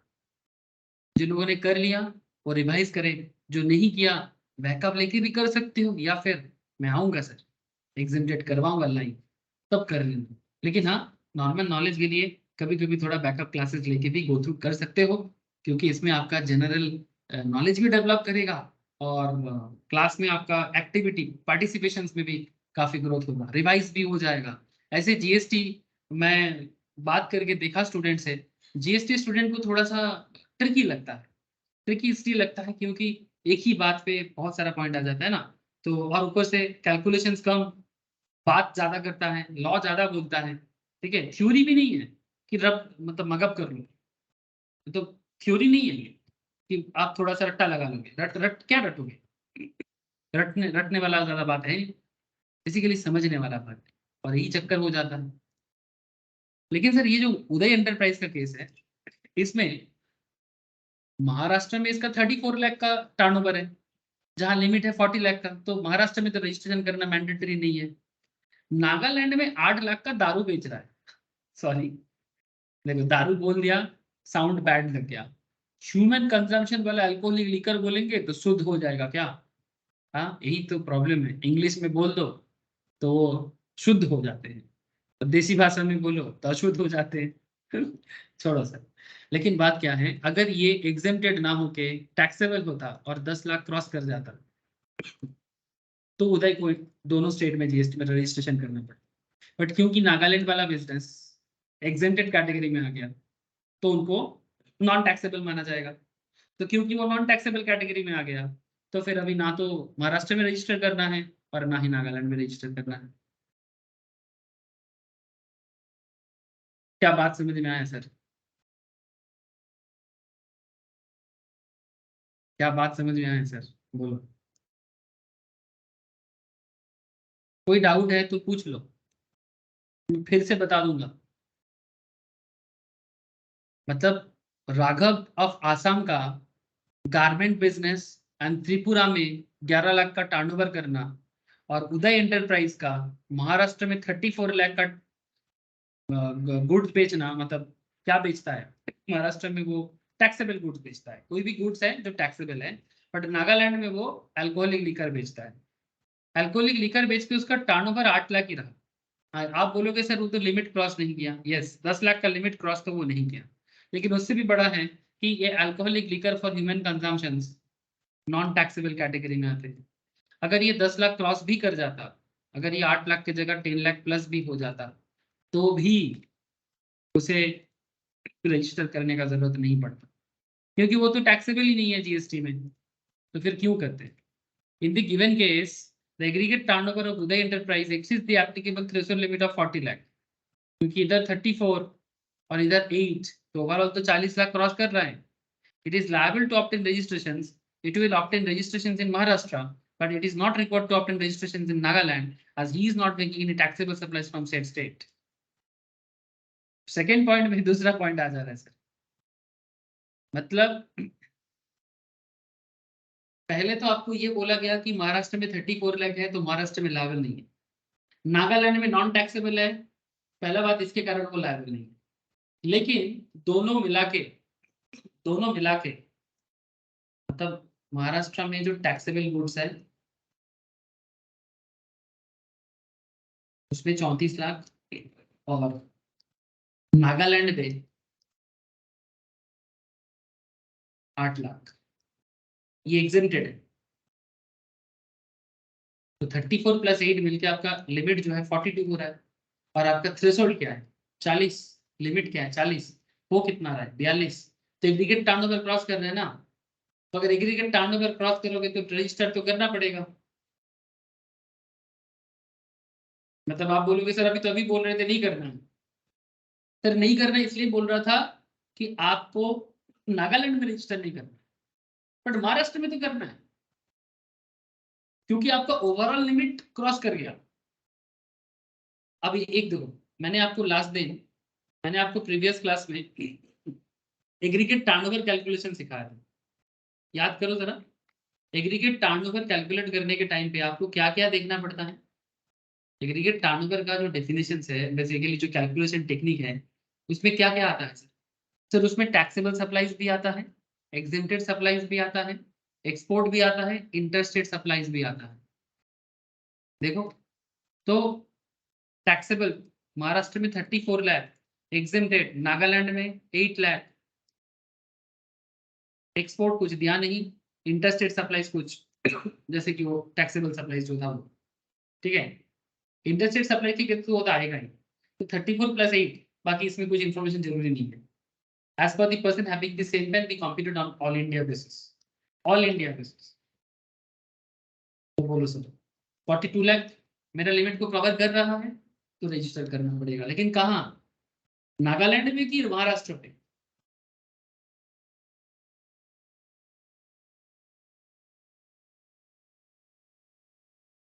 बोलो सर, आप लोग चुप रहोगे। महाराष्ट्र से। महाराष्ट्र। थोड़ा सा ट्रिक्स है, थोड़ा सा ट्रिक्स, ये सिंपल है। लेकिन हम महाराष्ट्र में कर नहीं, मतलब पहले महाराष्ट्र में इंडिविजुअली नहीं कर सकते थे, नागालैंड में तो एग्जेम्प्टेड हो रहा था इसीलिए नहीं कर रहे थे, लेकिन दोनों मिला के टर्नओवर क्रॉस कर गया तो महाराष्ट्र में करना पड़ेगा। नागालैंड में तो ऐसे भी नहीं करना है क्योंकि वो तो एग्जेम्प्टेड है।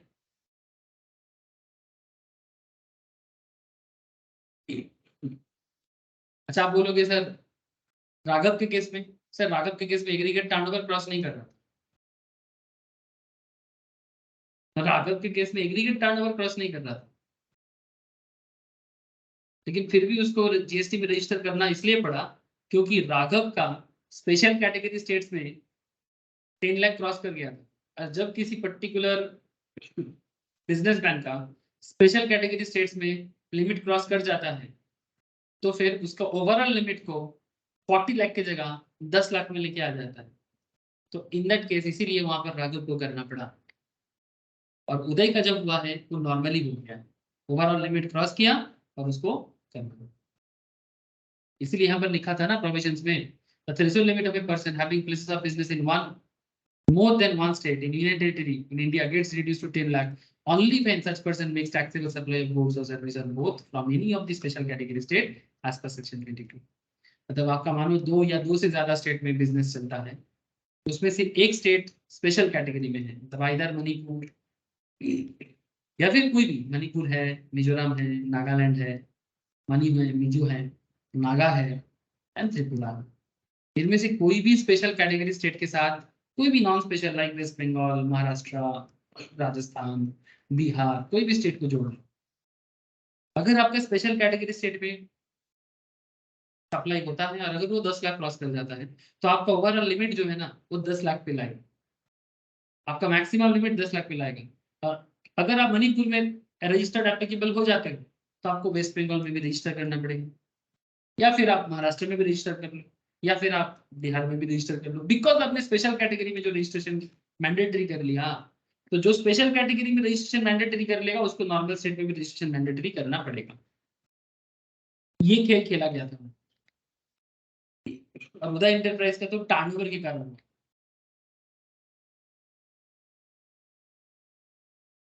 आगे देखो sir, person liable for registration in case of transfer of business where a business is transferred whether on account of successions। Business transfer क्यों होता है? सक्सेशन के कारण, मतलब मेरे बाद मेरे बच्चे को मिलेगा, इट्स लाइक दैट, और any other reason including transfer और change in the ownership of business due to death of the sole proprietor to another person. मतलब मेरा बिजनेस के बाद जो मेरा लीगल हायर रहेगा सर उनको दिया जाएगा, है ना। As a going concern concept business को ट्रांसफर होना पड़ता है। ट्रांसफर हो गए किसके पास जाते हैं? ट्रांसफर या सक्सेसर के पास जाते हैं। is to be registered with effect from the date of such transfer or succession where business is transferred pursuant to sanction of a scheme or arrangement of the amalgamation or demerger of two or more companies pursuant to any order of high court। The transfer is to be registered with effect from the date on which the register of companies issues a certificate of note and giving effect to such order। मतलब बहुत simple है कि अगर court order के कहने पे दो business को अलग कर दिया गया तो जो बिजनेस अलग हो गया, ठीक है, तो उन्हें रजिस्ट्रेशन कर लेना चाहिए। दो बिजनेस एक हो गया तो उन्हें भी रजिस्ट्रेशन कर लेना चाहिए, ठीक है। तो सक्सेशन इसीलिए यूज किया कि पहले ये था, अब दूसरा किसी के पास गया है तब न्यू रजिस्ट्रेशन बनेगा। पहले ओनर मैं हुआ करता था, बाद में मेरा बेटा होएगा, रजिस्ट्रेशन चेंज होगा ना, नाम बदल जाएगा। सर सेक्शन 24 का एक कॉन्सेप्ट आता है जहां पर कंपलसरी रजिस्ट्रेशन के बारे में बात करता है, जो मैंने आपको ऑलरेडी बताया। कंपलसरी रजिस्ट्रेशन इनके लिए बहुत जरूरी है। Person making any interstate taxable supply, मतलब एक स्टेट से दूसरे स्टेट, बंगाल से बिहार, बिहार से महाराष्ट्र, महाराष्ट्र से राजस्थान, राजस्थान से कश्मीर, कश्मीर से कन्याकुमारी, जहां भी अपना प्रोडक्ट लेके जाओगे फर्क नहीं पड़ता, रजिस्ट्रेशन करो। However threshold limit of 20 lakh, special category के लिए 10 लाख, जरूरी नहीं, is available in case of interstate supply of taxable service and notified handicrafted goods. ठीक है, तो अगर आप ये जो थ्रेशोल्ड लिमिट है या फिर स्पेशल कैटेगरी के लिए जो 10 लाख का लिमिट है, ठीक है, the threshold limit of 20 lakh is available in case of inter state supply of taxable service end of notified handicraft goods case में शायद आपको मिल सकता है, बट आप मैंडेटरी रजिस्टर्ड कर लेना, ठीक है, क्योंकि आप कंपल्सरी रजिस्ट्रेशन की कैटेगरी में आ जाते हो as per section 24, as per section 24। CTP casual taxable person making taxable supplies, जो कैजुअल टैक्सेबल है, कैजुअल मतलब कैजुअल मतलब जो रेगुलर में बिजनेस नहीं करता, कभी कभी करता है, लेकिन इंटरस्टेट भी करता है मानो, ठीक है। Threshold limit of 20 lakh, 10 lakh in case of special category states of Mizoram, Tripura, Manipur, Nagaland, same बात फिर से करेगा। And person who are required to pay tax under reverse charge और इनवर्ड सप्लाईज रिसिप्ट, मतलब इनवर्ड सप्लाई में जो सरकार के घर में टैक्स जमा करते हैं उन्हें भी कर लेना पड़ेगा। अच्छा, इनवर्ड सप्लाई के केस में क्या सभी को करना पड़ता है? सर देखो, सरकार देख लेता है कि अगर सप्लायर जो है वो रजिस्टर्ड नहीं है, तब रिसिपेंट को बोलेगा, जैसे फॉरेन फॉरेन फॉरेन कोई सर्विस प्रोवाइडर है, वो इंडिया में सर्विस प्रोवाइड कर रहे हैं और गवर्नमेंट फॉरेन सर्विस प्रोवाइडर को यहाँ से कंट्रोल नहीं कर सकता, तो रिसिपेंट को बोलेगा कि भाई हम आपको जानते हैं, हम आपसे टैक्स कलेक्ट करेंगे, आप टैक्स कलेक्ट करके हमें जमा कर देंगे। तो ऐसा सिचुएशन आता है जब रजिस्ट्रेशन मैंडेटरी हो जाते हैं, उसमें लिमिट काम नहीं। एनआरटीपी मैं आपको पहले ही बोला, एनआरटीपी कौन है? Non resident taxable person. ये स्टार्टिंग में ही मैं ये सब बात कर दिया था। हाँ सर, स्टार्टिंग में ही बोला था आपको। ये जो OIDAR मतलब जो basically information and database access का काम करते हैं, ये मैं आपको स्टार्टिंग में जो इंट्रोडक्शन टॉपिक बता रहा था उसी में इसके बारे में मैं बात कर रहा था। सेक्शन 23 जो है सर, इसमें person not liable for registration के बारे में बात करता है कि किसके लिए रजिस्ट्रेशन करना लायबल नहीं है। सर कौन लायबल नहीं है? जिसका लिमिट नहीं होगा, यही है ना। Section 23 lists the person who are not liable to registration. The person so listed will not be the taxable person. जैसे कि person engaged exclusively in the business of supplying goods or service not liable to tax or fully exempt from tax. तो क्या बताना चाह रहे हैं? जो exempted goods का बिजनेस करते हैं उन्हें जीएसटी में रजिस्ट्रेशन करने का जरूरत नहीं। Madhur oils Punjab exclusively engage in supplying petrol, ध्यान से सुनना, मधुर ऑयल्स पेट्रोल का सप्लाई करते हैं। क्या पेट्रोल जीएसटी में आता है sir? No sir. Sir petrol को जीएसटी परव्यू में रखा गया है, पर पेट्रोल पे जीएसटी नहीं लगता। परव्यू में रखा गया है, पर अभी तक लागू नहीं हुआ। तो जब तक लागू नहीं होगा तब तक वो जीएसटी में नहीं आएगा। तो Madhur oils Punjab exclusively engage in supplying petrol, supply of petrol is not liable of GST. Thus Madhur Oils is not liable for registration and it is engaged exclusively in the supply of goods not liable to tax. जिसमें GST नहीं लगता उसके लिए क्यों register करें? वो exempted category में आ जाएगा सेक्शन 23 के तहत।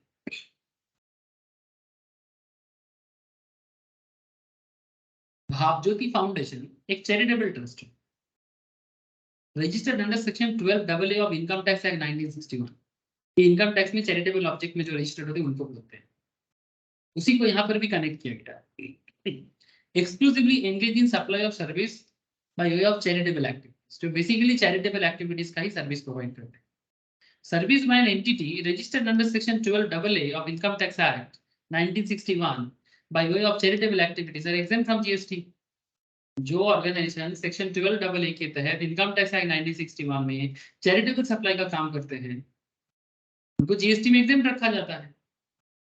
तो जो जीएसटी में exempt है, तो क्या भावज्योति फाउंडेशन को जीएसटी रजिस्ट्रेशन करने के लिए लायबल है वो? No sir. तो यही सब बात आपको समझना पड़ेगी। और ये सेक्शन वाइज भी बोला है 21 सेक्शंस में रजिस्ट्रेशन मैंडेटरी है, कब रजिस्ट्रेशन मैंडेटरी नहीं है, कौन लायबल है कौन लायबल नहीं है। जानो तो जाने, समझे सर? जानो तो जाने मतलब जो जानेगा वही समझ पाएगा। एन एग्रीकल्चरलिस्ट, सर एग्रीकल्चरिस्ट कौन होता है? एग्रीकल्चरिस्ट जो खेती करता है, हाँ ठीक है, उसे एग्रीकल्चरिस्ट ही बोलेंगे, उनके जैसा नॉलेज और किसी को पता नहीं। मिट्टी में किस खेत में क्या बनेगा, चावल कितना बन सकता है, कितना पानी का जरूरत है, एक फार्मर से ज्यादा कौन जानेगा। फार्मर को फार्मर बोलो तो छोटा लगता है, बंगाली में हम लोग बोलते हैं चासी। हाँ सर, चासी बोलो भी तो छोटा छोटा लगता है। हाँ, या क्या बोलते हैं किसान, किसान भी, लेकिन उसको एग्रीकल्चरिस्ट बोल दो, मजा आ गया, मजा आ गया सर। एग्रीकल्चरिस्ट बोल के मजा आ गया, ऐसा लगा कोई नॉलेजेबल डिग्री है। ऐसे आजकल गवर्नमेंट की तरफ से कुछ न्यू रूल आ रहा है जिसमें किसान का बेटा किसान बने और उस जमीन का, किसान मतलब खेती करने का मौका मिले, उसके लिए पढ़ाई करना, एग्रीकल्चरल यूनिवर्सिटी में जाना जरूरी हो रहा है। An agriculturist to the extent of supply of produce out of cultivation of land is also not liable to registrations. Agriculturist has been defined under section 2 subsection 7 as individual or HUF family who undertake cultivation of land. ठीक है, जो basically cultivation of land पे काम करते हैं, मतलब land में cultivation करते हैं, खेती करते हैं, बाय ओन लेबर, खुद मेहनत करते हैं, या फिर फैमिली लेबर, फैमिली के लोग काम करते हैं। By servants on wages payable in cash और काइंड, सर्वेंट भी रख सकते हैं, उन्हें कैश काइंड में पेमेंट करते हैं। बाय हायर्ड लेबर, भाड़ा पे लेके कर सकते हैं। अंडर पर्सनल सुपरविजन और the personal supervision of any member of the family, खुद भी करें या फैमिली के किसी भी मेंबर से सुपरवाइज करें। ऐसा होता है सर, बहुत लोगों के पास जमीन ज्यादा होने से वो खुद इतना बड़ा जमीन को जोत नहीं सकता। जमीन जितना मतलब, जमीन जोतना मतलब कल्टीवेशन ऑफ लैंड, ठीक है। तो कल्टीवेशन ऑफ लैंड जब अकेले से नहीं हो सकता तो किसी को हायर करके डेली वेजेस देके, जिनका जमीन नहीं है वो क्या करेगा, जिनका जमीन, लैंडलेस पर्सन क्या करता है गांव साइड में, जो लैंड ओनिंग है उनको, उनके जमीन में काम करते हैं, ठीक है। सर ऐसा भी है क्या हमारे देश में कि किसी के पास जमीन नहीं है? हाँ बोलो सर। सर लीज पे दे दिया जाता है, मतलब महीना का इतना देना है। हाँ, वो तो वो भी चलता है, वो भी चलता है, लीज पे दे दिया जाता है, वो काम करके आपको वापस देता है, सिमिलर काइंड। उसी को तो हायर बोला, ठीक है, उसी को हायर बोला। तो from the above definition it is clear that the benefit of not being liable to registrations is only restricted to the agriculturists who are individuals or HUF. Point to be noted.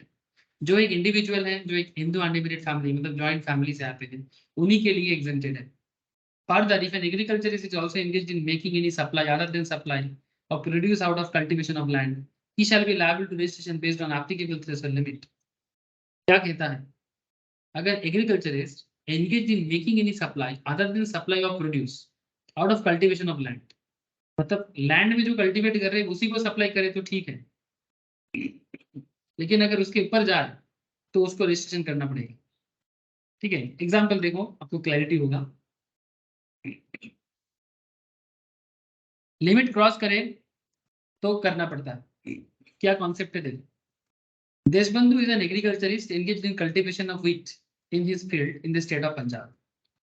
Deshbandhu agriculture farmer है, cultivation करते हैं, पंजाब में गेहूं उगाते हैं, गेहूं wheat, आटा बनते हैं जिससे। He was exclusively engaged in supply of wheat cultivated in his field in the previous year. Thus, he was not liable to registration as he was exclusively engaged in supply of produce out of cultivation of land. In the current year, he decided to start trading in rice apart from supplying his wheat produce. इस बार उसने सोचा कि मैं अपने जमीन पे wheat जो बना रहा हूँ वो तो करूंगा,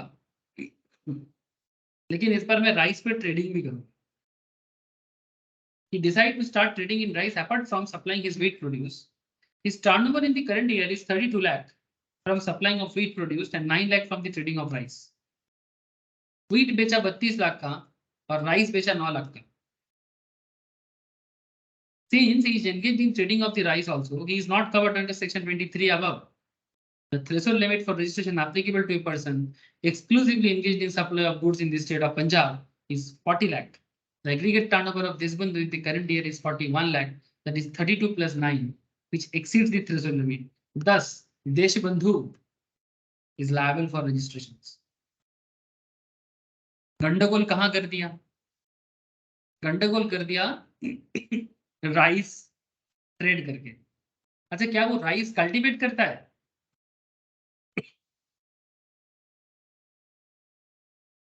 क्या देशबंधु राइस कल्टीवेशन करता है?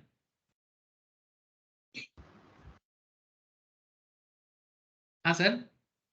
सर देशबंधु राइस कल्टीवेशन नहीं करता है, राइस ट्रेड करता है, मतलब खरीद के बेचता है। मतलब अपना जमीन का चीज सप्लाई करता है, नो प्रॉब्लम। लेकिन तुम अपना जमीन का चीज नहीं, मार्केट से खरीद के किसी और को बेच रहे। मतलब फार्मर फार्मर से ज्यादा, फार्मर तो तुम हो ही, बट राइस का काम करके तुम फार्मर के साथ साथ क्या बन गए? फार्मर कम ट्रेडर बन गए, राइस ट्रेडर। तो क्योंकि तुम यहाँ पर फार्मर का जो ओवरऑल डेफिनेशन है उसको थोड़ा सा क्रॉस करके ट्रेडर भी बन गए, तो गवर्नमेंट कहता है देखो सर 32 लाख का तुम्हारा जो टर्नओवर था, ये 32 क्यों 40 भी हो जाता फिर भी तुम एग्जेम्प्टेड रह जाते। लेकिन साथ में तुम ट्रेडिंग करके 9 लाख का राइस का ट्रेड कर लिए, तो 32 लाख के साथ 9 लाख का ट्रेड करके ओवरऑल 41 लाख हो जा रहा है। गवर्नमेंट कहता है, सरकार कहता है, या मतलब central board of indirect tax कहता है कि अगर तुम दोनों मिला के 40 क्रॉस कर देते हो तो तुम्हें रजिस्टर करना पड़ेगा। बट अगर तुम सिंगल 100 ली भी 40 लाख क्रॉस कर जाते सिर्फ एग्रीकल्चर करके, तो भी तुम्हें रजिस्ट्रेशन करने का मैंडेटरी नहीं है। यही बात कहना चाहता हूँ। ये जो लास्ट लाइन मैं आपको बताने का कोशिश कर रहा था, और मैं बाद में बोला कि सर एग्जाम्पल देखो, if an agriculturist is also engaged in making any supply other than supply of produce out of cultivation of land, मतलब अपने जमीन का चीज छोड़ के अगर कोई दूसरा चीज में वो सप्लाई में आ जाए और उसका लिमिट अगर क्रॉस कर जाए, जैसे कि देशबंधु का क्रॉस कर गया, 32 लाख का कल्टीवेटेड चीज बेचा अपने लैंड का, 9 लाख का राइस बेचा जो कि ट्रेडिंग का है, दोनों मिला के 41 हो गया ना, तो रजिस्टर कर लो। लेकिन हाँ एक बात, अगर मानो तुम ट्रेडर भी हो और फार्मर भी हो और तुम्हारा लिमिट 40 के नीचे है, बिलो 40 लाख, सपोज 38 लाख है, क्या तो भी रजिस्टर करना पड़ता? सपोज 35 लाख है, दोनों मिला के, क्या तो भी रजिस्टर करना पड़ता? No sir. नो। मुझे सिर्फ विश्वजीत का ही आवाज आ रहा है, क्या बाकी लोगों के दिमाग में नहीं जा रहे सर? हाँ शालिनी, सनौन, आयन, नील, बोलो सर। सर जीएसटी है, जीएसटी में इसी तरह का केस लॉ होता है, और आपका दिमाग आप इसी तरह से डेवलप कर सकते हो कि जीएसटी में क्या क्या सिचुएशंस हो सकता है ऑल ओवर द इंडिया और each and every kind of person पे। समझ में आ रहा है सनौन? बोलो। Neel? Yes sir. Yes sir. Okay sir. कहानी ज्यादा है ना, लेकिन कहानी में ट्विस्ट होता है, उसको थोड़ा सा ध्यान से देखना पड़ता है।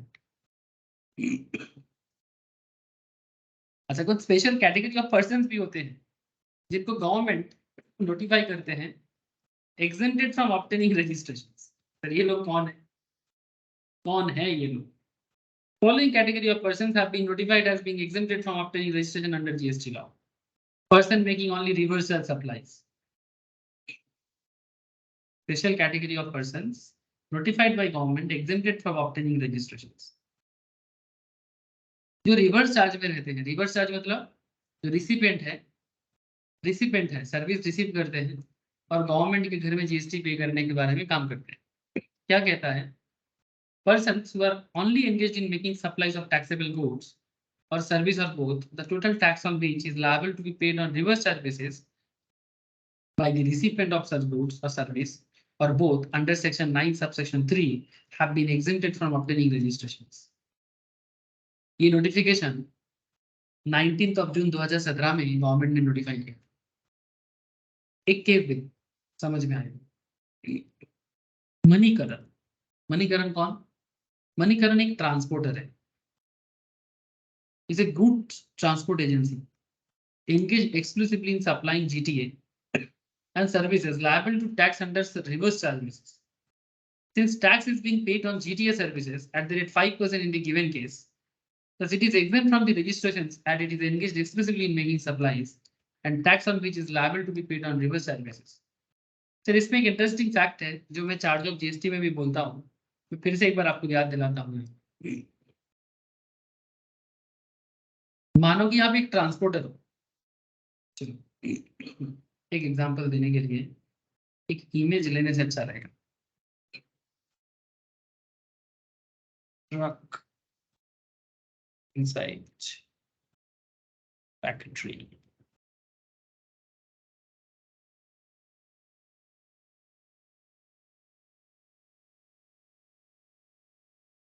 एक सेकेंड।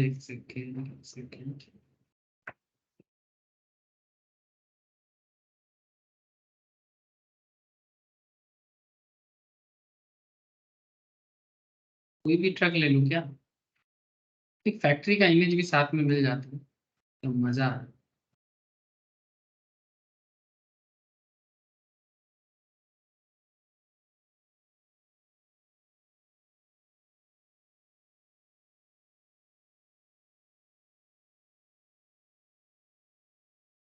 कौन सा लिया जाए सर? ये ट्रक मैंने लिया, ठीक है, या फिर ये लोडेड ट्रक। हाँ चलो ये अच्छा लगा एग्जाम्पल के तौर पे। जस्ट समझो सर, ये ट्रक जो अपना सामान गाड़ी में लाद मतलब लोड करके लेके जा रहा है, कहाँ लेके जा रहा है? मैं मान के चलता हूँ कि किसी फैक्ट्री में लेके जा रहा है। हेलो, बात समझ में आ रहा है ना सर? Yes sir. तो फिर सर्विस रिसीव कौन कर रहा है और सर्विस प्रोवाइड कौन कर रहा है? मतलब हुई इज दिस, बोलो। सर रिसिपिएंट सर्विस से सप्लाई मतलब ले रहा है और जो प्रोवाइड कर रहा है वो एजेंसी प्रोवाइड कर रहा है। मतलब मैं बोल रहा हूँ कि यहाँ पर ट्रांसपोर्टर कौन है? सर्विस प्रोवाइडर की सर्विस रिसीप्ट?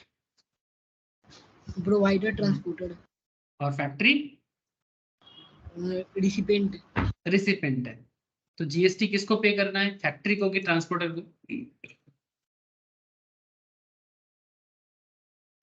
रिवर्स चार्ज में रिसिपिएंट पे करता है। यस सर, ठीक है। जीटीए में नॉर्मल जो जीटीए होता है जिसपे 5% का जीएसटी होता है, ठीक है, वो जीएसटी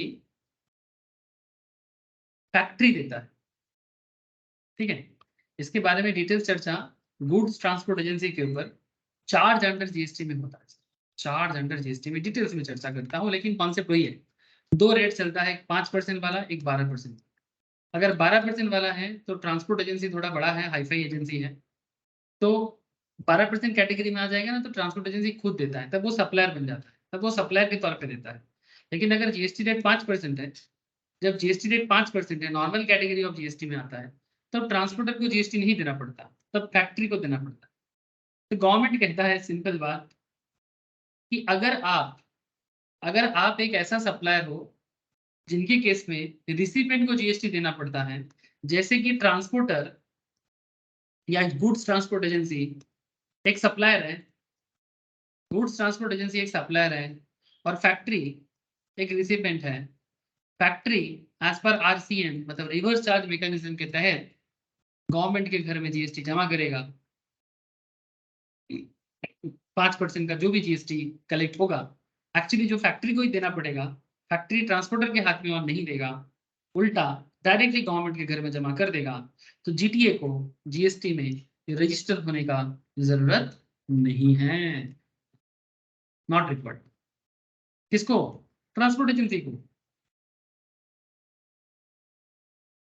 ये स्पेशल कैटेगरी कॉन्सेप्ट है, specified category of persons notified by the government exempted from obtaining registration, जैसे कि persons having only reverse charge supplies, जिसका सिर्फ रिवर्स चार्ज का ही सप्लाई होता है, बेसिकली छोटा मोटा ट्रांसपोर्ट।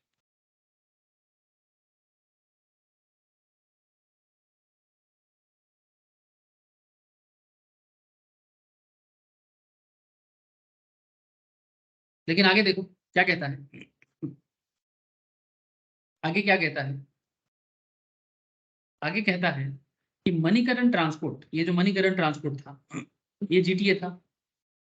कहता है कि further Manikaran transporters supply said services to Diwakar manufacturing private limited, जिनका aggregate turnover does not exceed the applicable threshold limit. तो वो जिसे सप्लाई कर रहा है उनका लिमिट नहीं क्रॉस कर रहा है, तो लिमिट नहीं क्रॉस करेगा तो फैक्ट्री जो है प्राइवेट लिमिटेड जो है उसे भी जीएसटी रजिस्ट्रेशन करना मैंडेटरी नहीं है। However, since Divakar Manufacturing Private Limited has to pay tax on GTA services 5% under reverse charge, it is required to obtain registration mandatorily irrespective of its aggregate turnover. मतलब समझ रहे हो sir? ये बात भी मैंने आपको कुछ देर पहले कहा था कि अगर कोई आरसीएम कैटेगरी में पड़ जाता है, क्योंकि यहाँ पर जीटीए जीएसटी रजिस्ट्रेशन नहीं करेगा, GST registration not required for GTA, लेकिन manufacturing private limited, Diwakar manufacturing private limited, इनका टर्नओवर 20 लाख क्रॉस नहीं किया, 20 लाख क्रॉस नहीं किया, तो अगर 20 लाख क्रॉस नहीं किया तो वो भी तो जीएसटी में रजिस्टर्ड मैंडेटरी नहीं है। लेकिन जस्ट बिकॉज उन्हें जीटीए से रजिस्ट्रेशन जीएसटी कलेक्ट करना पड़ेगा और गवर्नमेंट के घर में जमा करना पड़ेगा, तो गवर्नमेंट कहता है कि हो सकता है कि जो रिसिपेंट है वो जीएसटी टर्नओवर कैटेगरी को क्रॉस नहीं कर रहा रजिस्ट्रेशन के लिए, लेकिन फिर भी उसे रजिस्ट्रेशन करना पड़ेगा, बिकॉज ये सेक्शन 24 के तहत ही बोला हुआ है, मैंडेटरी रजिस्ट्रेशन है जो रिवर्स चार्ज मैकेनिज्म में काम करेगा। बोलो सर, बात समझ में आ रहा है?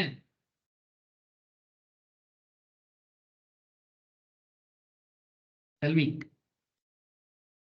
कोई डाउट, कोई डाउट है, कोई सवाल है, करो, मैं फिर से बोलूंगा।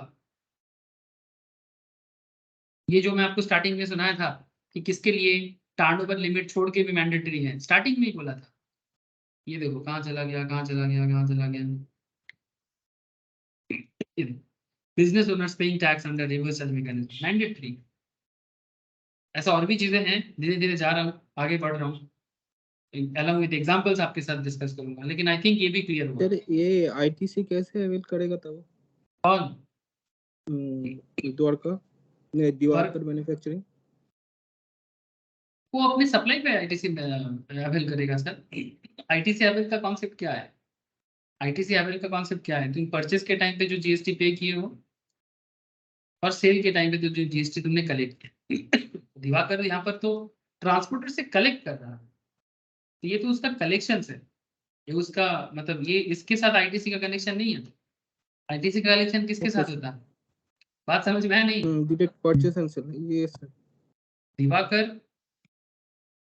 दिवाकर तो एक फैक्ट्री है, ठीक है, वो अपना जो परचेस किया था, परचेस के टाइम पे जीएसटी देके किया था। सपोज एक 100 रुपीज का प्रोडक्ट है, 10% जीएसटी दी, 10% जीएसटी। दिवाकर वही चीज मानो किसी को सेल किया, तो सेल करने के टाइम पे 120 का दाम लगाया, 10% का जीएसटी कलेक्ट किया, तो दिवाकर लोगों से 12% जीएसटी कलेक्ट किया। गवर्नमेंट उसको बोलता है कि भाई दिवाकर हमें 12% जीएसटी दो, तो दिवाकर बोलता है रुको भाई, मेरे पास ऑलरेडी 10% का क्रेडिट है, ये क्रेडिट वो ले सकता है। ये रिवर्स चार्ज का जो कलेक्शन है वो क्रेडिट के तौर पे नहीं मिलेगा। ये चीज पे तो मैंने आपको बताया था sir, value of inward supplies on which tax is payable under reverse charge क्या होता है?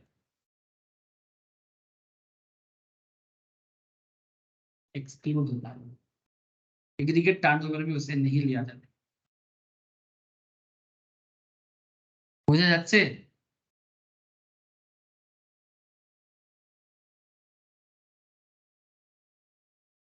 কি রে, বোঝা গেল ব্যাপারটা? Yes sir. इसी तरह से थोड़ा और देखें तो persons making interstate supplies taxable service up to 20 lakh. Interstate supply एक स्टेट से दूसरे स्टेट में सप्लाई करते हैं अप टू 20 लाख के अंदर है। देखो ये थोड़ा सा एक्सेप्शनल पॉइंट में जा रहे हैं हम लोग। ये क्या पॉइंट चल रहे हैं, कौन सा पॉइंट चल रही है जानना जरूरी है। हम लोग ये पढ़ रहे हैं कि specified category of person notified by the government exempted from obtaining registrations. इसमें हम लोगों ने एक ए पॉइंट पढ़ा जिसमें person making only reverse supply उनको एग्जेम्प्टेड करके रखा है गवर्नमेंट ने, ठीक है। सेकेंड पॉइंट बोलता है कि पर्सन इंटर स्टेट सप्लाई करता है, मतलब एक स्टेट से दूसरे स्टेट में सप्लाई करता है taxable services up to 20 lakh. The person making inter state supplies of taxable service and having an aggregate turnover to be computed on all India basis not exceeding 20 lakh in a financial year have been exempted from obtaining compulsory registrations. However, the aggregate value of such supplies computed on all India basis should not exceed an amount of 10 lakh in case of special category states of Mizoram, Tripura, Manipur and Nagaland. मतलब ये special decision है. Normally interstate के case में क्या होता है? Interstate के case में बोलता है कि टर्नओवर लिमिट देखा नहीं जाता, रजिस्ट्रेशन करना पड़ता है. लेकिन फिर भी गवर्नमेंट अगर चाहे तो इस तरह का भी डिसीजन ला सकता है कि अगर वो लिमिट क्रॉस नहीं कर रहा है, इंटरस्टेट कर रहा है, फिर भी उसे एग्जेम्प्टेड कर सकता है. जैसे कि यहाँ पर हुआ है, ये नोटिफिकेशन दिया था. धोला and company located in Delhi engaged in supply of taxable goods in the neighbouring states of Punjab and Haryana. Delhi और पंजाब हरियाणा आसपास में पड़ता है. Aggregate turnover current financial year में 10 लाख था. Since it is engaged in making interstate taxable supply of goods, it is required to register mandatorily under GST, irrespective of its aggregate turnover. जो हम लोगों को पता है ना, क्योंकि आप इंटरस्टेट टर्नओवर कर रहे हो तो आपको तो करना पड़ेगा. However, if in the above case, Dhula and company is engaged in interstate supply of taxable service instead of goods, अगर वो goods की जगह सर्विस करता, it will be eligible for exemption from registration till its aggregate turnover does not exceed 20 lakh. Point समझ में आया sir? फर्क कहां पर हो गया? अगर गुड्स के जगह सर्विस पे काम करते, लैंग्वेज पे हार गए सर, है ना, लैंग्वेज पे मार गए. सर्विस होना चाहिए. नॉर्मली गुड्स के लिए लिमिट मतलब वो कॉन्सेप्ट है, लेकिन अगर सर्विस है तो up to 20 lakh for normal states, and अगर स्पेशल कैटेगरी है तो 10 लाख तक का भी सर्विस प्रोवाइड करोगे तो भी आपको जीएसटी रजिस्ट्रेशन पे एग्जेम्पशन करता है गवर्नमेंट. लेकिन एक बात याद रखे, this is not case of goods, this is in case of service only. Person making interstate taxable supplies for notified handicrafted goods up to 20 lakh. Exceptional points जा रहे हैं सर.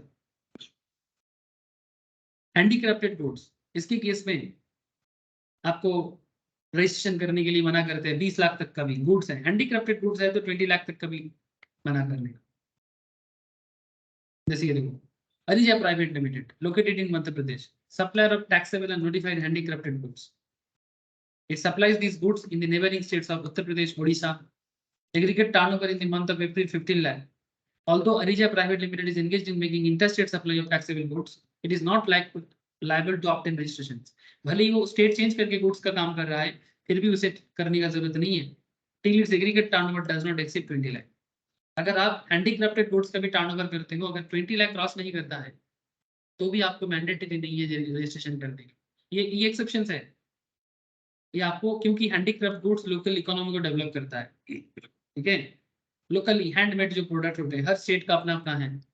उड़ीसा का अपना है, बंगाल का अपना है, बिहार का अपना है, मध्य प्रदेश का, नॉर्थ ईस्ट का तो सबसे बढ़िया चलता है. मणिपुरी हैंडीक्राफ्टेड बहुत फेमस है. नागालैंड का भी कुछ हैंडीक्राफ्टेड मिलता है, मिजो का भी है, अरुणाचल, आसाम का भी हैंडीक्राफ्ट बहुत मिलता है. अपने बंगाल का भी अलग अलग डिस्ट्रिक्ट वाइज हैंडीक्राफ्ट गुड्स बड़ा फेमस है. हाथ का बना हुआ एकदम लोकल में. लेकिन 15 लाख का तब ये अरिजा जब इनवॉइस इशू करेगा तब उसमें जीएसटी लगाएगा कि नहीं? नहीं लगाएगा. अगर 20 लाख पास नहीं करेगा तो जीएसटी नहीं लगाएगा. ओके. 20 लाख जब तक क्रॉस नहीं करेगा, रजिस्ट्रेशन ही नहीं करेगा, तो जीएसटी क्यों लगाएगा? जिसका जीएसटी रजिस्ट्रेशन, हाँ, इनवॉइस में कैसे जीएसटी नहीं कर सकता? रजिस्ट्रेशन नहीं है तो उसका. जी सर. तो तुम जीएसटी कलेक्ट कैसे करोगे? तुम्हारा रजिस्ट्रेशन नहीं है तो. जी सर. अगर तुम्हारे पास जीएसटी रजिस्ट्रेशन नहीं है, तुम जीएसटी कलेक्ट ही नहीं कर सकते. बहुत केस में देखा जाता है, लोग मतलब कस्टमर को धोखा देने के लिए करते हैं ऐसा. रजिस्ट्रेशन नहीं है, जीएसटी कलेक्ट करके एक्स्ट्रा पैसा कमा रहे हैं. ये सब पकड़ में आ जाता है ना, बांस खाएगा, बैम्बू खा जाएगा. मतलब जीएसटी के नाम पे लोगों से पैसा लेता है, लेकिन कोई रजिस्ट्रेशन नहीं है, गवर्नमेंट के घर में कुछ जमा नहीं करता, कोई रिटर्न फाइल नहीं करता.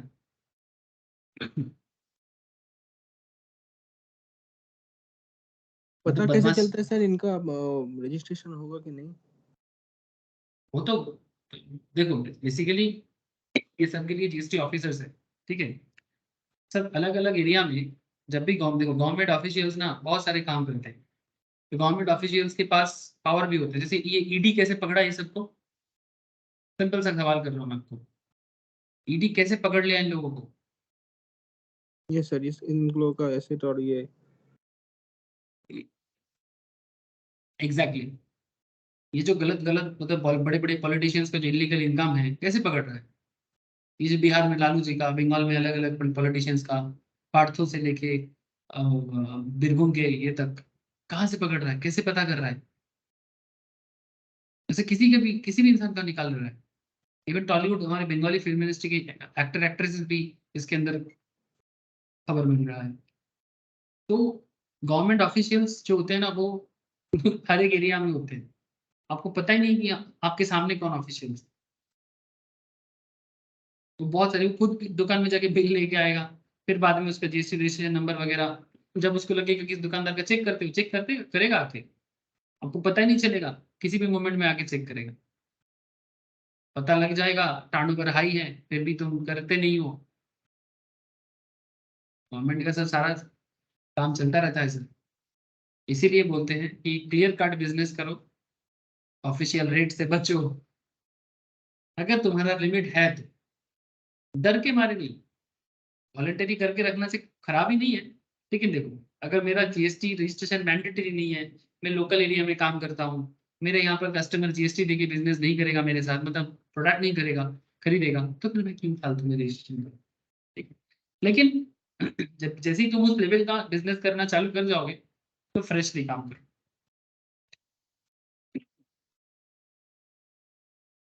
समझ आ रहा है सर? तब वो बोलते हैं ना, चोरी बिकता वहां बिकता, चोरी ना पकड़ो धोड़ा। जब तक चोरी पकड़ में नहीं आता है, मजा आता है, ऐसा लगता है जैसे शेर की सवारी कर रहे हो। लेकिन जिस दिन पकड़ में आओगे, मतलब शेर से चींटी की तरह, मतलब क्या बोलूं, मतलब आप खुद चींटी बन जाओगे और तुमको मसल लिया जाएगा। तब शेर का ये नकुलदाना बताशा, समझ रहे हो ना? जिनको पता है बंगाल में कौन बोलता था, अब किसको नकुलदाना खिलाएगा, किसको बताशा खिलाएगा, देखो अभी। छोड़ो sir. Casual taxable person making interstate taxable supplies of notified handicapped goods up to 20 lakh. जो कैजुअल टैक्सेबल पर्सन है, उनके लिए भी 20 लाख तक अगर वो हैंडीक्राफ्ट प्रोडक्ट में काम करते हैं, टर्नओवर करते हैं, तो उन्हें भी छोड़ दिया जाता है जीएसटी रजिस्ट्रेशन से। बट हाँ, हैंडीक्राफ्ट प्रोडक्ट होना चाहिए। तो इसी तरह से आपको बाकी चीजें भी देखना चाहिए। नेक्स्ट क्लास में बाकी बात करूंगा, liability to register in respect of service provided by the commission agent as per APMC act for sale और परचेस ऑफ एग्रीकल्चरल प्रोड्यूस। जानते हो क्या है? तो ये सब है हमारे देश में, पर लोगों को ये सब चीजों के बारे में ज्यादा खबर नहीं है। APMC, agricultural market, agricultural marketing committee का एरिया। क्या है ये? गवर्नमेंट ऑफ इंडिया का नेशनल एग्रीकल्चरल मार्केट, जिसके तहत आपको सारा स्टेट में कहाँ क्या मिलता है, नहीं मिलता है, ठीक है, किस दाम पे मिल सकता है, एवरीथिंग का खबर आपको मिलेगा। दिखाई दे रहा है? इसको बोलते हैं APMC, National Agricultural Produce and Marketing Committee, Agricultural Produce and Livestock Market Committee, established under the provision of APLM Act। क्या क्या खबर मिलता है यहाँ पर? कौन फार्मर के बारे में, ट्रेडर के बारे में, मंडी बोर्ड के बारे में, ठीक है। यहाँ पर आपको एस्पिरेशनल डिस्ट्रिक्ट, कौन से डिस्ट्रिक्ट में क्या बनता है, कमोडिटी, कौन सा कमोडिटी खरीदना चाहते हो, सारा चीज का खबर मिलेगा तुमको। State wise list of commodity का पूरा एकदम लिस्ट मिल जाएगा। ये देखो, स्पाइसेस का क्या क्या स्पाइसेस है, उसका दाम क्या चल रहा है, ठीक है, तो क्या क्या चीज आपके यहाँ पर ट्रेड चलता है, खबर लगा सकते हो। अब जिसको एग्रीकल्चर में इंटरेस्ट है, खबर लगाओ। अब ये एक बहुत बड़ा गैलरी है, इस गैलरी में मैं भी पागल हो जाऊंगा, मुझे भी इतना नॉलेज नहीं है। देखो यहाँ पर एक छोटा सा आपको दिखाता हूँ, कहाँ का दिखे, कहाँ का दिखे। जैसे मानो वेस्ट बंगाल, वेस्ट बंगाल में एपीएमसी में कुछ जगह है, जैसे मानो बिष्णुपुर। कॉमोडिटी क्या लिया जाए? Bitter gourd, brinjal, cabbage, cucumber, green chilli, lady finger, tomato. Tomato ले लिए, डेट चूज करो, फ्रेश मारो। वेस्ट बंगाल बिष्णुपुर का tomato minimum price 1600, model price 1600, maximum price 1600, commodity traded 3, we need quintal में है। एक क्विंटल टमाटर 1600 टका में बिक रहा है, मार्केट का प्राइस है विष्णुपुर टमाटर। दूसरा मार्केट देखना चाहते हो सिलीगुड़ी में कमोडिटी चूज करो, ग्रीन चिली, रिफ्रेश मारो, ग्रीन चिली 3065 मिनिमम प्राइस चल रहा है, कमोडिटी मतलब एक क्विंटल का 3000 टका के आसपास का दाम बता रहा है। मतलब मुझे एग्जैक्टली पता नहीं चल रहा है ये एक क्विंटल का ये नहीं है, बट ऐसे ही देखते हैं, जिनको पता है वो इसको पूरा एकदम समझ लेता है। Minimum price, model price, maximum price refresh करके भी पता चलता है। पूरा इंडिया भर में किस प्रोडक्ट का क्या दाम चलता है आपको हर चीज का पता लग जाएगा। नेक्स्ट क्लास में आपको यही कमोडिटी के ऊपर कुछ स्पेशल बातें हैं जो मैं आपको बताऊंगा, इसका जीएसटी में क्या कनेक्शन है, जीएसटी लगता है कि नहीं लगता, ठीक है। कुछ इलस्ट्रेशंस भी करवाऊंगा। उसके साथ साथ मैं आपको इतना तो जरूर बोलूंगा कि आप घर पे एक बार नोट्स कलेक्ट करके पढ़ना चालू करो, आप खुद भी काफी सारा चीज समझ जाओगे, ठीक है। सब केस स्टडीज वाइज है, एग्जाम्पल वाइज है, ठीक है। फिर नेक्स्ट क्लास में आपके साथ ना जीएसटी रजिस्ट्रेशन का पूरा प्रोसेस को मतलब from officers point of view as well as register point of view दोनों बताऊंगा चलता कैसे, और फिर कुछ क्वेश्चन आंसर डील करूंगा। क्वेश्चन आंसर डील करना है, रजिस्ट्रेशन रिलेटेड कुछ समरी पॉइंट पे बात करना है, और कुछ केस स्टडीज जितना हो सकता है डिस्कस करना, तो फिर ये रजिस्ट्रेशन चैप्टर भी कंप्लीट कर पाऊँ, ठीक है। बाकी आप लोग अगर मेहनत बढ़ाओगे ज्यादा नॉलेज गैदर कर पाओगे। मैं ओवरऑल कॉन्सेप्ट समझा दूंगा फिलहाल, फिर जैसे समय मिलेगा मैं क्वेश्चन आंसर कराता हूँ, ठीक है। मुझे लगता है कि जीएसटी रजिस्ट्रेशन चैप्टर को पढ़ने का टेक्निक आपको समझ में आ गया। लंबा चैप्टर है क्योंकि काफी सारा सिस्टम है, काफी सारे आपको एग्जांपल्स और केस स्टडीज मिल सकता है, but if you understand how to read, ठीक है, पढ़ना कैसे है, टैक्स वगैरह का तो यही सबसे बड़ा खेल है कि स्टूडेंट को पहले यही समझ में नहीं आता कि पढ़ना कैसे है, ठीक है। तो कैसे पढ़ना है अगर ये समझ में आ जाता है तो बाकी खेल स्टूडेंट के खुद के हाथ में। बस मेहनत करते जाओ, इतना बोलूंगा, मेहनत आपको एक्सपर्ट बना के ही छोड़ेगा। तो सर आज इतना ही रखता हूँ, बाकी बातें नेक्स्ट क्लास में करूंगा। Thank you, good night to all of you. Bye sir, good night sir. Bye sir, good night sir. Thank you sir, good night. Thank you. Bye sir. Bye sir.